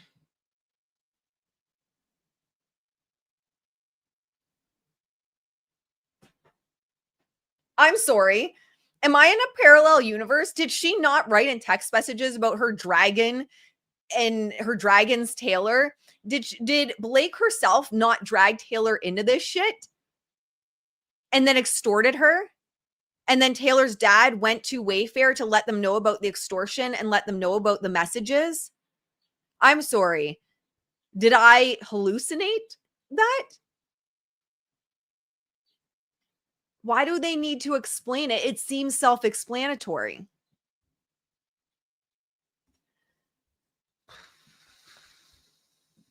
Exhibit A. Do I even have calls? Am I supposed to be on a call? I need to check my schedule quick. Okay, no. I don't have a call right away. Like, am I even supposed to be on a client call right now? Because this was not supposed to go this long. Okay, so this is... How many are here? Oh, it's just the one. From Matthew Bruno at Manat, sent September 11th to Teresa Troopson, Kim Zeldin, Connolly, or Michaela Connolly, CC Gottlieb, Ezra, the whole group. Subject, Lively and Wayfarer Studios, LLC. Conferral summary. Teresa, below is a summary of the key points we discussed following by our proposed deposition schedule. Steve Sarowitz, Justin Baldoni, and Jamie Heath. We explained that due to the Wayfarer party's recent production of 80,000 plus pages of documents and your anticipated belated production of Signal Communications, notwithstanding the court's denial of your request extension, it's not feasible to proceed with these depositions next week. We proposed rescheduling them to window between September 25th and October 10th in order to avoid disrupting the existing expert and summary judgment schedules. You responded that, subject to client confirmation, it is unlikely these witnesses will be available during that time frame due to previous scheduling conflicts and Mr. Sarowitz's upcoming international travel schedule. We find this difficult to believe given that your clients have been attending either virtually or in person nearly every deposition taken to date in this case. In any event, you suggest extending the entire deposition calendar through the end of October for all witnesses. You did not identify any other witnesses whose schedule is impacted such that any kind of significant change to the deposition schedule is necessary other than your 11th hour request to schedule Taylor Swift the last week in October as discussed below. Given that a 30-day extension would disrupt every other meaningful deadline in the case management plan, require another revision to the expert discovery schedule just granted by the court last week, and likely make our current trial date unworkable. We cannot agree to your proposal. The brief extension we have proposed is narrowly tailored to address witnesses impacted by your delayed document productions, preserve the expert discovery calendar, and should not impact the trial date. To be clear, we are in this position because the Wayfarer defends inexplicable delays and voluminous late productions. We have bent over backwards to make a deposition schedule that would work with the case management plan, agreeing to as many as 3 depositions a day for multiple days. That carefully constructed schedule did not anticipate that the Wayfarer parties would openly violate court order production deadlines, as you have now done with Signal Communications, or that the Wayfarer parties would dump 80,000 pages of documents well after the substantial completion deadline, after the depositions of key witnesses, and mere days before party depositions. Moreover, you confirmed during the call that despite the court's order denying the Wayfarer party's request for an extension of time to produce signal communications, those communications will not be produced in full until at least Monday, September 15th. Given that we appear to be at an impasse and this affects depositions originally scheduled to begin in just days, we intend to seek leave with the court for the schedule we have proposed today. We will note your opposition unless you tell us otherwise before 3 p.m. So we have lots of redacted. So redacted looks like maybe to someone, a name redacted, maybe a whole sentence.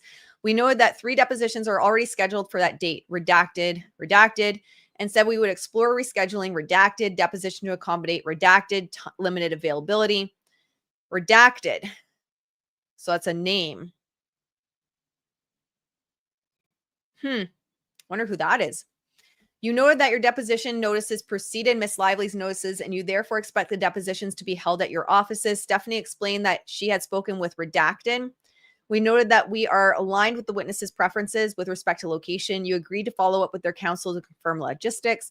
We also discussed the order of questioning with respect to those 2 witnesses. Based on the noticed order, we will agree to the Wayfarer parties beginning questioning.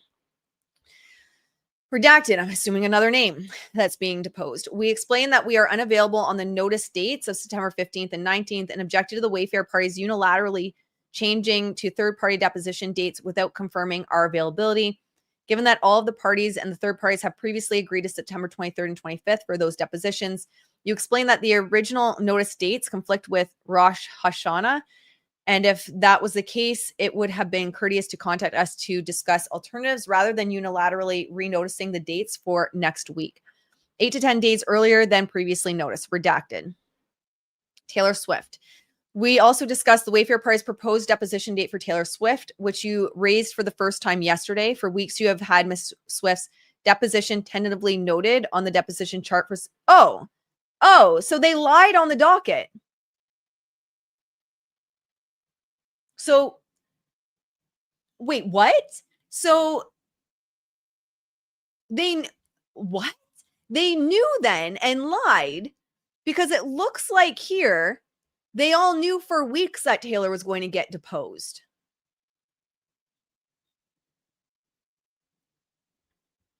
Huh?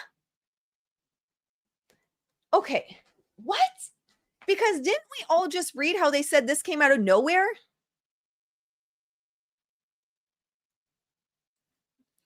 For weeks, you have had Miss Swift's deposition tentatively noted on the deposition chart for September 22nd in redacted, but never sent a notice of any subpoena confirming this date because they're probably just working with Taylor. They're literally probably just working with Taylor, so there's no subpoena. Wow. So no, it wasn't overnight. It wasn't last week. For weeks, you knew she was going to be deposed. And I imagine they probably decided with Taylor, maybe that was a tentative date of September 22nd.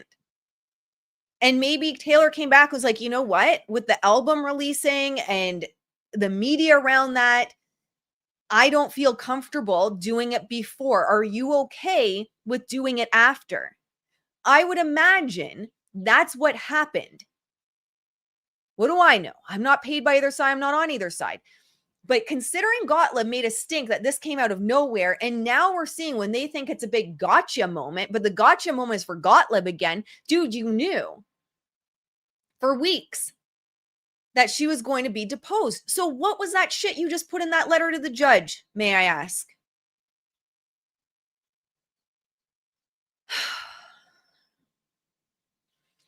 I imagine the conversation that went down is they were tentatively set for September, and maybe someone on Taylor's side was like, you know what? It's too close for comfort. Can we do after? But never sent a notice of any subpoena confirming the date because they probably don't have one because she's willingly doing it. But I'm sure that rubs Blake the wrong way. Do not appear to have ever conferred with Miss Swift's counsel regarding the date or location, nor did you discuss with us how this could possibly occur, given that September 22nd was also slated to be the day of Mr. Baldoni's deposition, which was scheduled to take place, redacted. Then yesterday, Kevin Fritz stated that Miss Swift is only available for deposition from October 20th to October 25th. On the call, we asked what relevance there is for Miss Swift's deposition at this point. If I was the lawyer and they said that to me, I'd be like, are you for real? Like, do you genuinely absolutely have to ask me that? MDR, thank you so much. I think your video yesterday about Justin meaning happiness was a great counterbalance to his negative stuff. Thank you so much for the feedback. And I agree. Thank you so much, Intuition Jen. Thank you for sticking in there. I appreciate you guys. All this goes to support our farm animal sanctuary and their feed bills and getting prepared for winter, which I'm still in denial that winter is almost around the corner. Very much in denial about that after the winter we just had. Wow, this is wild. Can you imagine being Kevin Fritz or anyone on the Wayfarer side and with a straight face, Blake Lively side? Like, why is she relevant to this case? I'd be like, have you taken your meds today? Like, what are you talking about? What? Oh my gosh, was a witness. The Wayfarer parties previously noticed and then withdrew with much fanfare, only to now ask about the entire deposition calendar to be extended for 30 days to accommodate.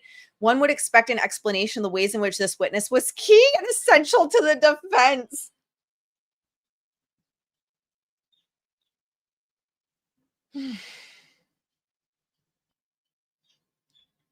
Thank you so much, Leo. Yes, you can also donate directly to them. Everything that comes through the PayPal goes directly to pay down their feed bills for the farm animal sanctuary. Wow. Wow. That's I'm at a loss of words that you can with a straight face be like, I don't understand how Taylor is essential. I don't know, because she could potentially have had emails or text messages that prove it wrong, that Blake never said this. Maybe even text messages of Taylor towards Blake being like, girl, what are you doing? Like, what WTF is going on? Maybe there's text messages of Blake being like, oh my God, I get to shoot like more scenes with Justin today. Who knows what they are? Who knows what they are? But Blake made her relevant when Blakey was calling her a dragon. When Blake was talking about how her dragons, Taylor and Ryan, defend her and help her get like her people that are in it with them, help prop them up in the industry. Y'all Gottlieb, book a Zoom, man. I'll charge you for it, but book a Zoom. I can catch you up on why she's relevant. What?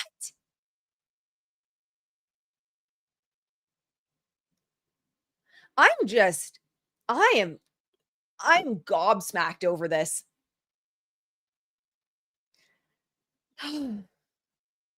Instead, when we asked what the relevance was of this witness such that you need an exception to the deposition deadline and extension of the calendar, you simply stated that redacted. There are over 100 witnesses listed, redacted, most of which are not being deposed in this case. So that alone cannot possibly be your justification for eviscerating the current case calendar. Because it's Taylor Swift. Glow, thank you so much. It's like Amber Heard's lawyer Elaine for getting her own lies. Thank you for the chickies. I appreciate that. You're so kind. Yeah, for getting her own lies about the makeup thing too. And then the makeup company came out and was like, what? That is not true. What are you talking about? That's a good comparison. Wow. We do not consent to any depositions, let alone depositions of third parties with only tangential relevance to the claims or defense in this case, being taken weeks after the close of fact discovery in the middle of the expert discovery schedule. The reason for this is obvious. Any deposition might result in the need to seek leave to take additional depositions in light of witnesses' testimony. Oh, what do you think Taylor knows then?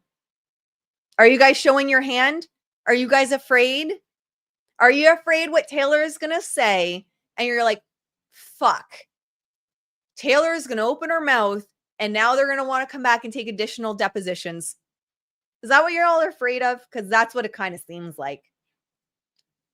That is surely the case here. And that is why third-party witnesses are typically deposed at the start of the fact discovery, not the end. When did you all turn over Taylor's text messages? I'd love to know that. What was the date you turned them over? Because I remember you guys kept fighting it. So you have no one to blame but yourself. There ain't no way Wayfarer was going to be deposing Taylor Swift before they got the messages between Blake and Taylor. Give your head a shake. Give your head a shake. David, welcome to the channel. We have really fun Saturday morning lives at 11 a.m. Eastern, so that's just tomorrow. Hope to see you there. Hope to see you on the members only live. It's a great community. Make yourself at home. Everyone is so great. Wow. I'm just blown away.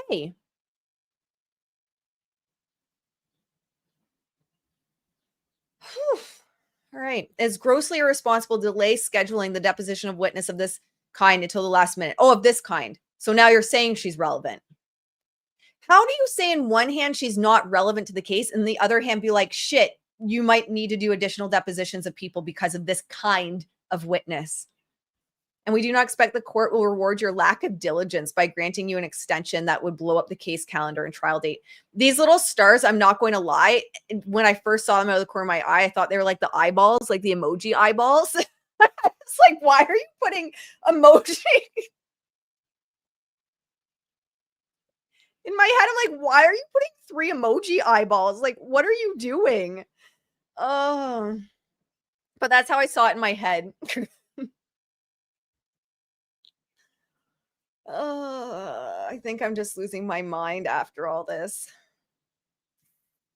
To facilitate planning, below is our proposed deposition schedule based on our discussion. It's like, what's redacted here is Taylor Swift being, they're like, we propose Taylor Swift be deposed on October 3rd.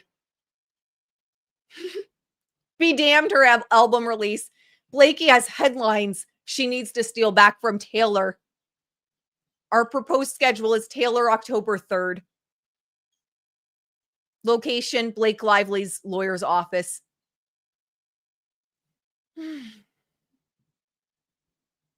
I need a chamomile tea or something after that.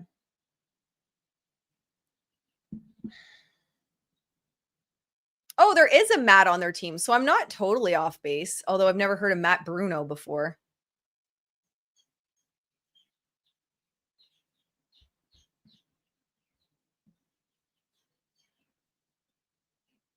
I mean, we're going on 2 hours, guys. I try. People that complain about long streams, I try.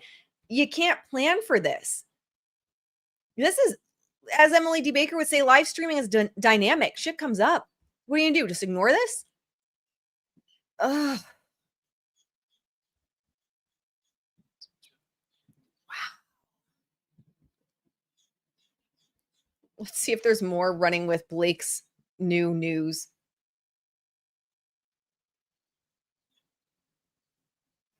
Oh, Blake. Oh, for the love of God, Blake.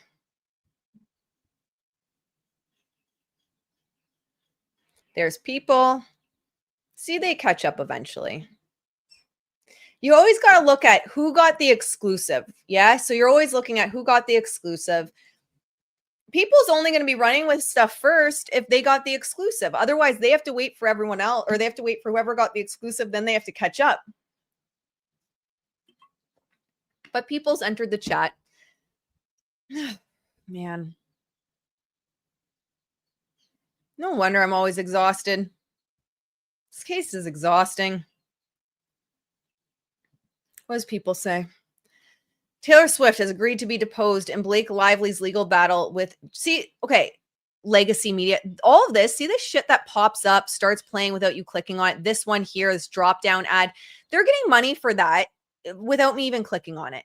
So whenever mainstream media tries to go on about how only content creators are doing this for clicks, like, they're the biggest bullshitters. Taylor Swift has agreed to be deposed in Blake Lively's legal battle with Justin Baldoni's lawyer claims the revelation comes in new court documents obtained by People. Taylor Swift has agreed to be deposed in Blake Lively's legal battle with Justin Baldoni, according to a letter filed on Docket.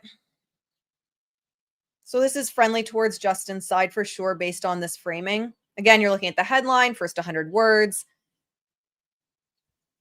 But no doubt Blake's going to have her own People one that follows. I have no doubt that Blake will have her own that follows.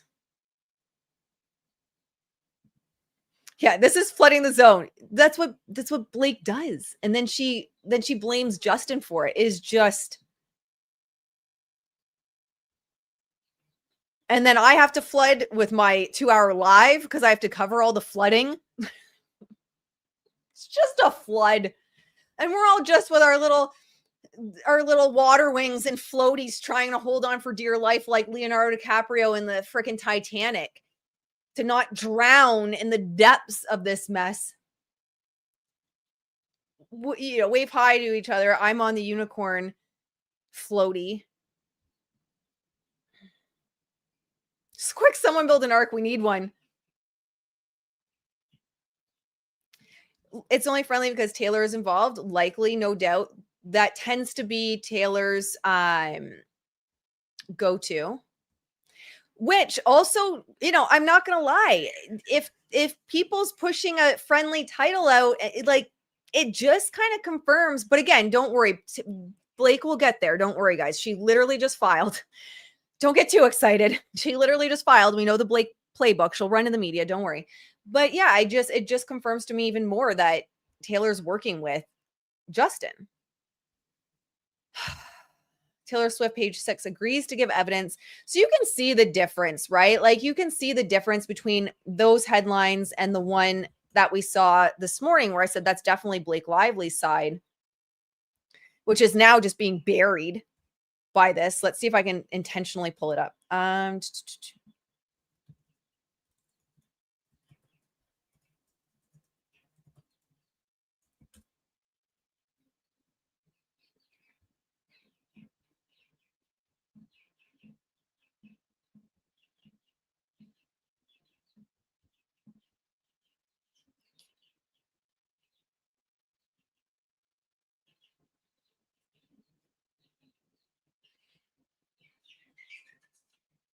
Yeah, it's like buried. It's gone.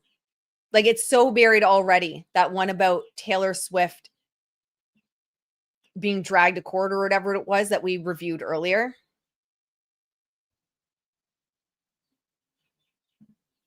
Yeah, who Taylor Swift got one step closer to testifying. After report, she'll be forever furious at the actress.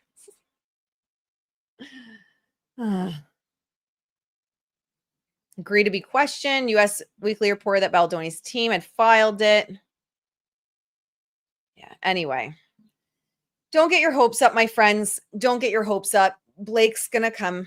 She'll have her stories that she's pushing. I mean, I hope Leo's okay. I'm seeing in the chat.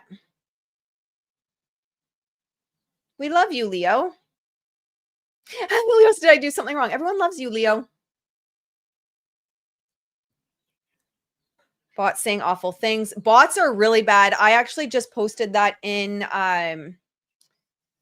my reel that I did this morning. I literally posted that before I came live here, a reel on Instagram and on YouTube where I said the bots are out really bad. You can tell. And, you know, I've also, when I had the story that could be perceived as not great towards Justin, although it was all I was talking about was Melissa Nathan, Jed Wallace being pulled into litigation. I wouldn't doubt that both sides have them, to be honest. And I don't mean that as a slight towards Justin, because the same thing happened to me when I was posting about Melissa Nathan and Jed. If I post about them being dragged into Rebel Wilson's lawsuit in that Variety article, I get hit from the other side. But yes, Blake's bots are out. And the interesting thing that you'll see with them is they were replying to stories that I had in regards to this, in regards to Taylor Swift, but they've never followed me. They, you know, it's a fake picture or the blank picture.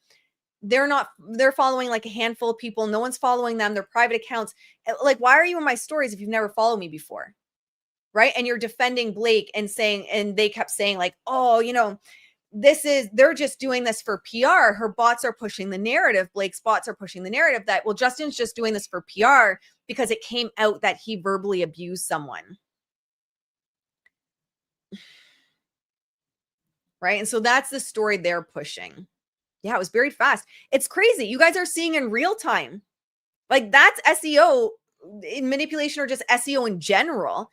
That article that we pulled up, it was the number one. If you go back, you're just joining, go back and watch. I'll clip this. I'll clip the part on this new filing. But go back and watch, and I'll timestamp it. It was the number one trending 45 minutes ago, and it's gone. Can't even find it. Can't even find it. Wild. But yeah, she'll come out with her own narrative. She needed to get her thing on the docket so that she can do it behind litigation privilege. I mean, she's boring. She's predictable at this point. She's boring. All right, guys. Yeah, this is the emoji I thought that they put in the email. 3 of those. I was like, why are you putting eyeball emojis? Anyway, how are you guys feeling? Let's just check in. How's everyone doing after all this? I feel like everyone's exhausted after this. I'm exhausted. This was supposed to be just under an hour stream, and then we found that and went off the deep end. I'm so glad you're learning. That's my hope, right? And yes, if you follow this channel and you hang around, I'm going to say things that that people take offensively because they're like, you shouldn't say that about Justin. I'm like, but it is a PR move. I'm not saying it's bad. Everyone has PR, right? I'm going to call what I see. And my hope is everyone learns, because it's not just this case. I deeply believe it's not just this case, but you get to, oh shit, that's what I want to play quick. I'll show you guys the reel before I go, because we're already at 2 hours. Why the fuck not? But I hope that you can then pull this over into politics. You can pull this over in a big pharma. You can pull this over into corporations, and just the media manipulation that happens. That's my hope. That is genuinely my hope. But the problem is if we also get so stuck in, like, I do believe Justin's innocent, but I've said a million times, I'm loyal to Justin until I have reason to believe otherwise. I am not loyal to his team. I don't believe just because Jenn and Jed didn't do something in this case that they wouldn't do things in other cases. But if we get to tunnel vision, we're not able to see like the nuances, and we're not able to actually then see it happen in other cases. We don't have our personal power when we are at the mercy of what we are being fed by mainstream media.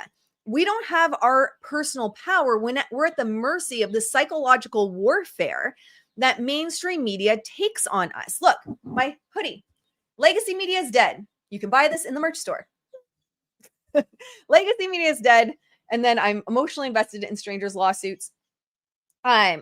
We don't get our personal power. When you allow PR teams to hijack your emotions, to hijack your critical thinking, because they are putting you in buckets,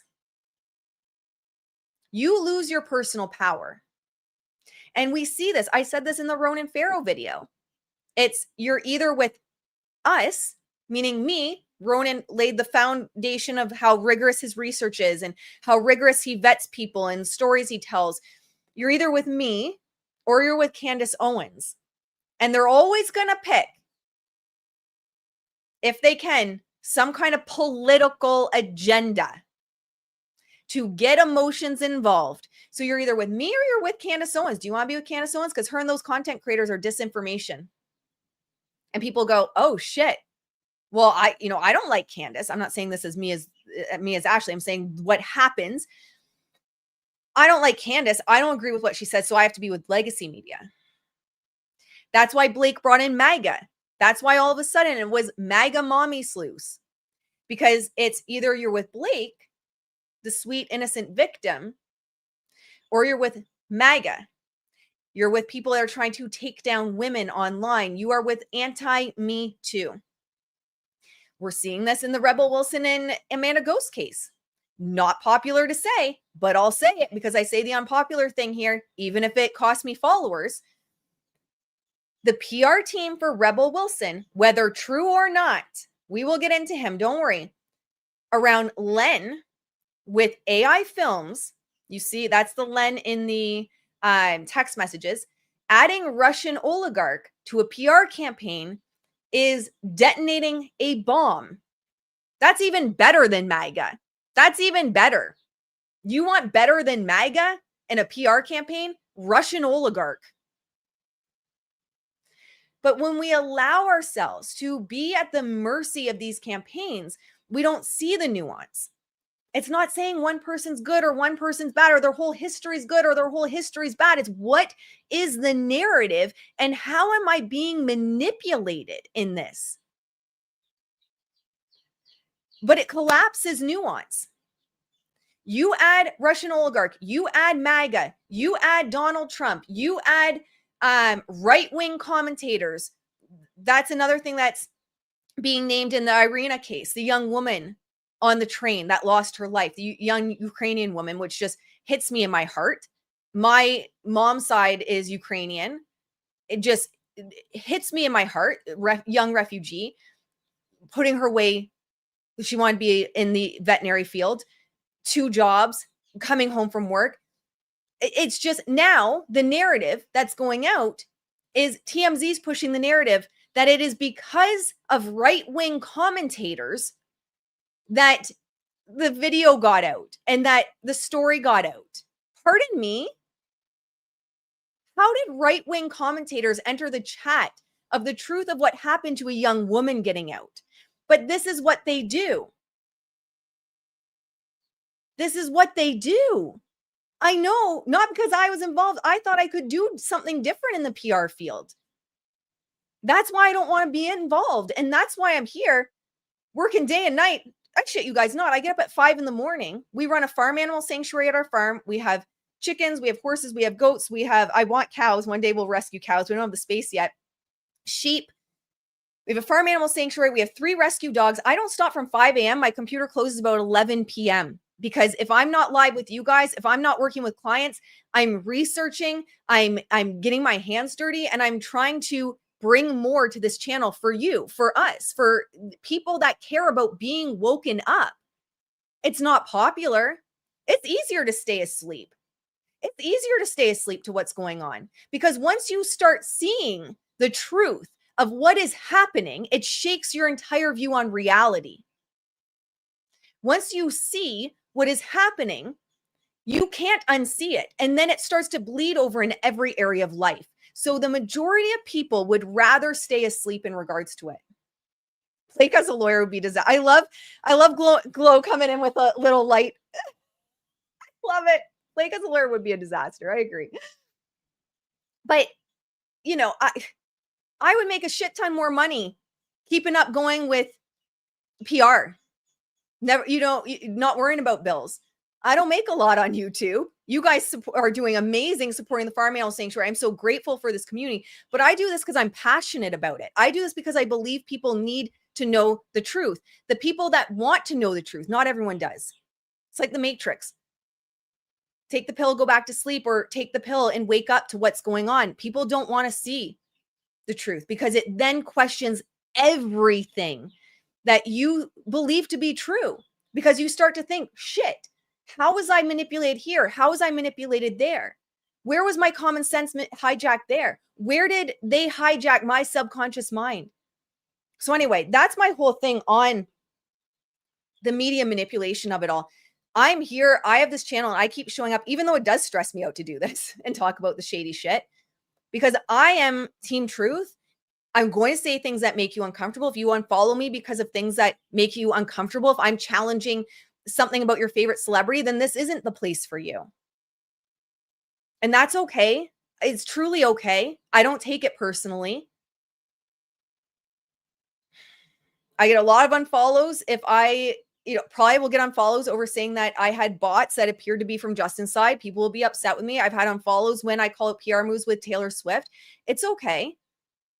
Because I get it. It's uncomfortable. I get it. No one genuinely wants to know this. But at some point, you just get so shaken where you start to see the cracks in the media manipulation. You're like, I need to know more.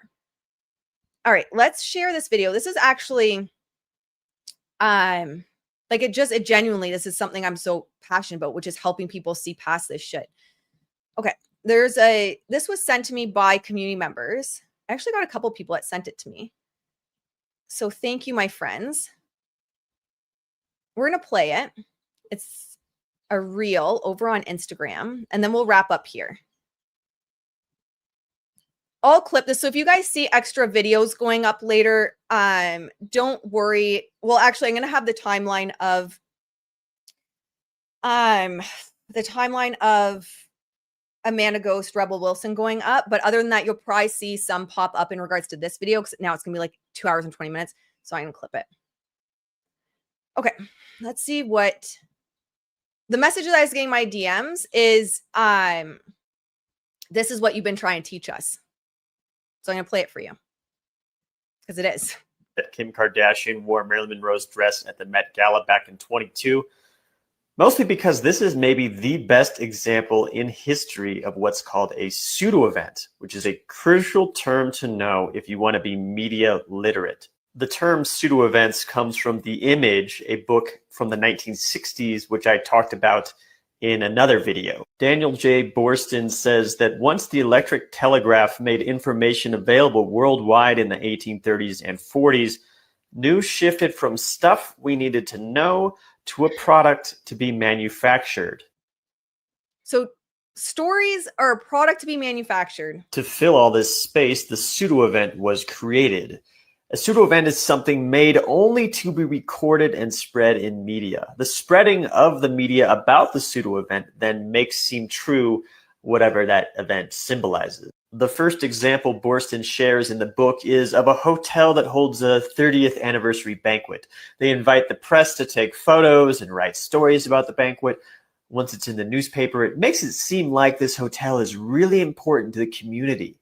If they were so important, would they have to hold their own anniversary banquet? So I have to pause just for fair use. Those are the questions you start to ask yourself, right? And even in the Rebel Wilson Amanda Ghost case, I mean, it is just a messy case. Buckle up, wear a good bra, supportive bra. I don't know, good seatbelt for that one. But it's just like there's so many layers to what happens with everything. And when you start to ask those questions of like, well, that's interesting, I see this, so why that? That's where you start to pull at the fabric of what we believe to be reality. I'll add that pseudo-events were actually around well before the telegraph. Roman emperors held games and pageants to influence public opinion. In Niccolo Machiavelli's The Prince, he talks about how Cesare Borgia in Renaissance Italy cut a guy in half and displayed each half on opposite ends of the town square to make a point. Kim Kardashian wearing Marilyn Monroe's dress was a brilliant pseudo-event. She wore it only 5 minutes on the red carpet before she changed into a replica dress. That was long enough for the press to take hundreds of photos of her and for all the celebrity gossip blogs and major media news outlets to write about her wearing that dress. And those photos and stories live on forever and associate her in the minds of the public with an icon. So do you guys remember? So I've never used the word pseudo-event. I use different words, more PR words of what we would use. But do you guys remember how we've talked about, and let me know in the chat if you remember stories where I said they're doing this thing. We used Ryan as an example a lot. So Ryan Reynolds is leveraging, and he was astroturfing, allegedly, my opinion only, astroturfing in Kingston, Ontario, talking about the Tragically Hip. Why? To connect to the good feelings emotion, the good feeling emotion of Tragically Hip. They're Canadian icons. He's doing that right now with John Candy, right? He's going on apparently a tour. Let me see if what is it? News, Ryan Reynolds. Is it a tour? I believe. Yeah, a new tour to pay tribute. You're connecting yourself with those positive emotions. It's also why you see nostalgia marketing used so much. You're connecting yourself to an icon. You're connecting yourself to good feelings. A lot of people have very good feelings about Marilyn Monroe. So she's now in the subconscious mind attached herself to Marilyn Monroe. This is something to ask yourself when you see anything in the media. Is this a pseudo-event? When information is leaked, did it really get out on accident, or did someone purposefully share it because, as Ryan Holiday's Trust Me, I'm Lying, which I talked about in another video, points out, journalists find it more interesting to write about something leaked. A great and terrifying example was a couple decades ago, Dick Cheney leaked information to the New York Times, then cited the article written about it in a future press interview, which helped him justify invading Iraq. So we've talked about that as well on the channel, where I've talked about it's the leaks. And I've had a lot of pushback around that. People haven't believed me. So when you guys shared this with me, I was like, yes, showing it from the different perspective, because I use the verbiage from more of a PR perspective, I thought it'd be really effective at helping with everyone's media literacy. Ted Kaczynski, the Unabomber, really killed people with his bombs, but they were also pseudo-events he used to get the New York Times and Washington Post to print his 35,000-word manifesto. As you can see, pseudo-events can be terrifying or fun. I created my own pseudo-event when I advertised my book in Times Square. It cost me $20 for a 15-second ad, but that was long enough for the photographer I hired to take photos. I love that Kim. So he said, you know, lasted long enough to get those pictures, and the pictures last forever, essentially, right? So it was his own little pseudo event. So those little pseudo events, they're not always nefarious. And that's what I say all the time is PR inherently isn't nefarious. What gets me so upset is it more and more is being used for nefarious reasons. And I can't stand that. It just sickens me about the industry. All right, my friends, that's what I have for you today. That was a lot. 2 hours and 20 minutes, maybe our longest one yet. Other than I think when I used to read like 220-page documents word for word. Probably should have stayed in the replica instead of damaging the original. Well, that was what she couldn't predict, was it coming out that she had damaged it, which, yes, definitely ruined the pseudo event 100%. 100%. Close as I tortured myself once and watched Keeping Up with the K's, and I can say I definitely lost brain cells. No doubt about that. All right, my friends, I'm going to leave it at that. I am planning on being, unless something comes up with either of our schedules, with Lauren, a court of random opinion later today. So I will see you guys over there. If you haven't had enough of me, I don't know how you are not drained of hanging out with me, but if you are not, I will see you over on Lauren's channel later to talk about Rebel Wilson and Amanda Ghost. With that, my friends, thank you so much for hanging out with me. I appreciate you so much. Thank you for being here. I couldn't do this. I couldn't spread the word about media manipulation and narrative control without you guys. Genuinely, I'd be talking to myself. So thank you for being here, my friends. What time? I think I just got a message asking if closer to 5 is okay. So Eastern, I assume. Shit, I should confirm time zone. But later this afternoon, it looks like. But yes, I couldn't do this without you guys. Thank you so much for being here. Everyone go ground, literally touch some grass, relax. I'll see you in the next one. Bye, guys.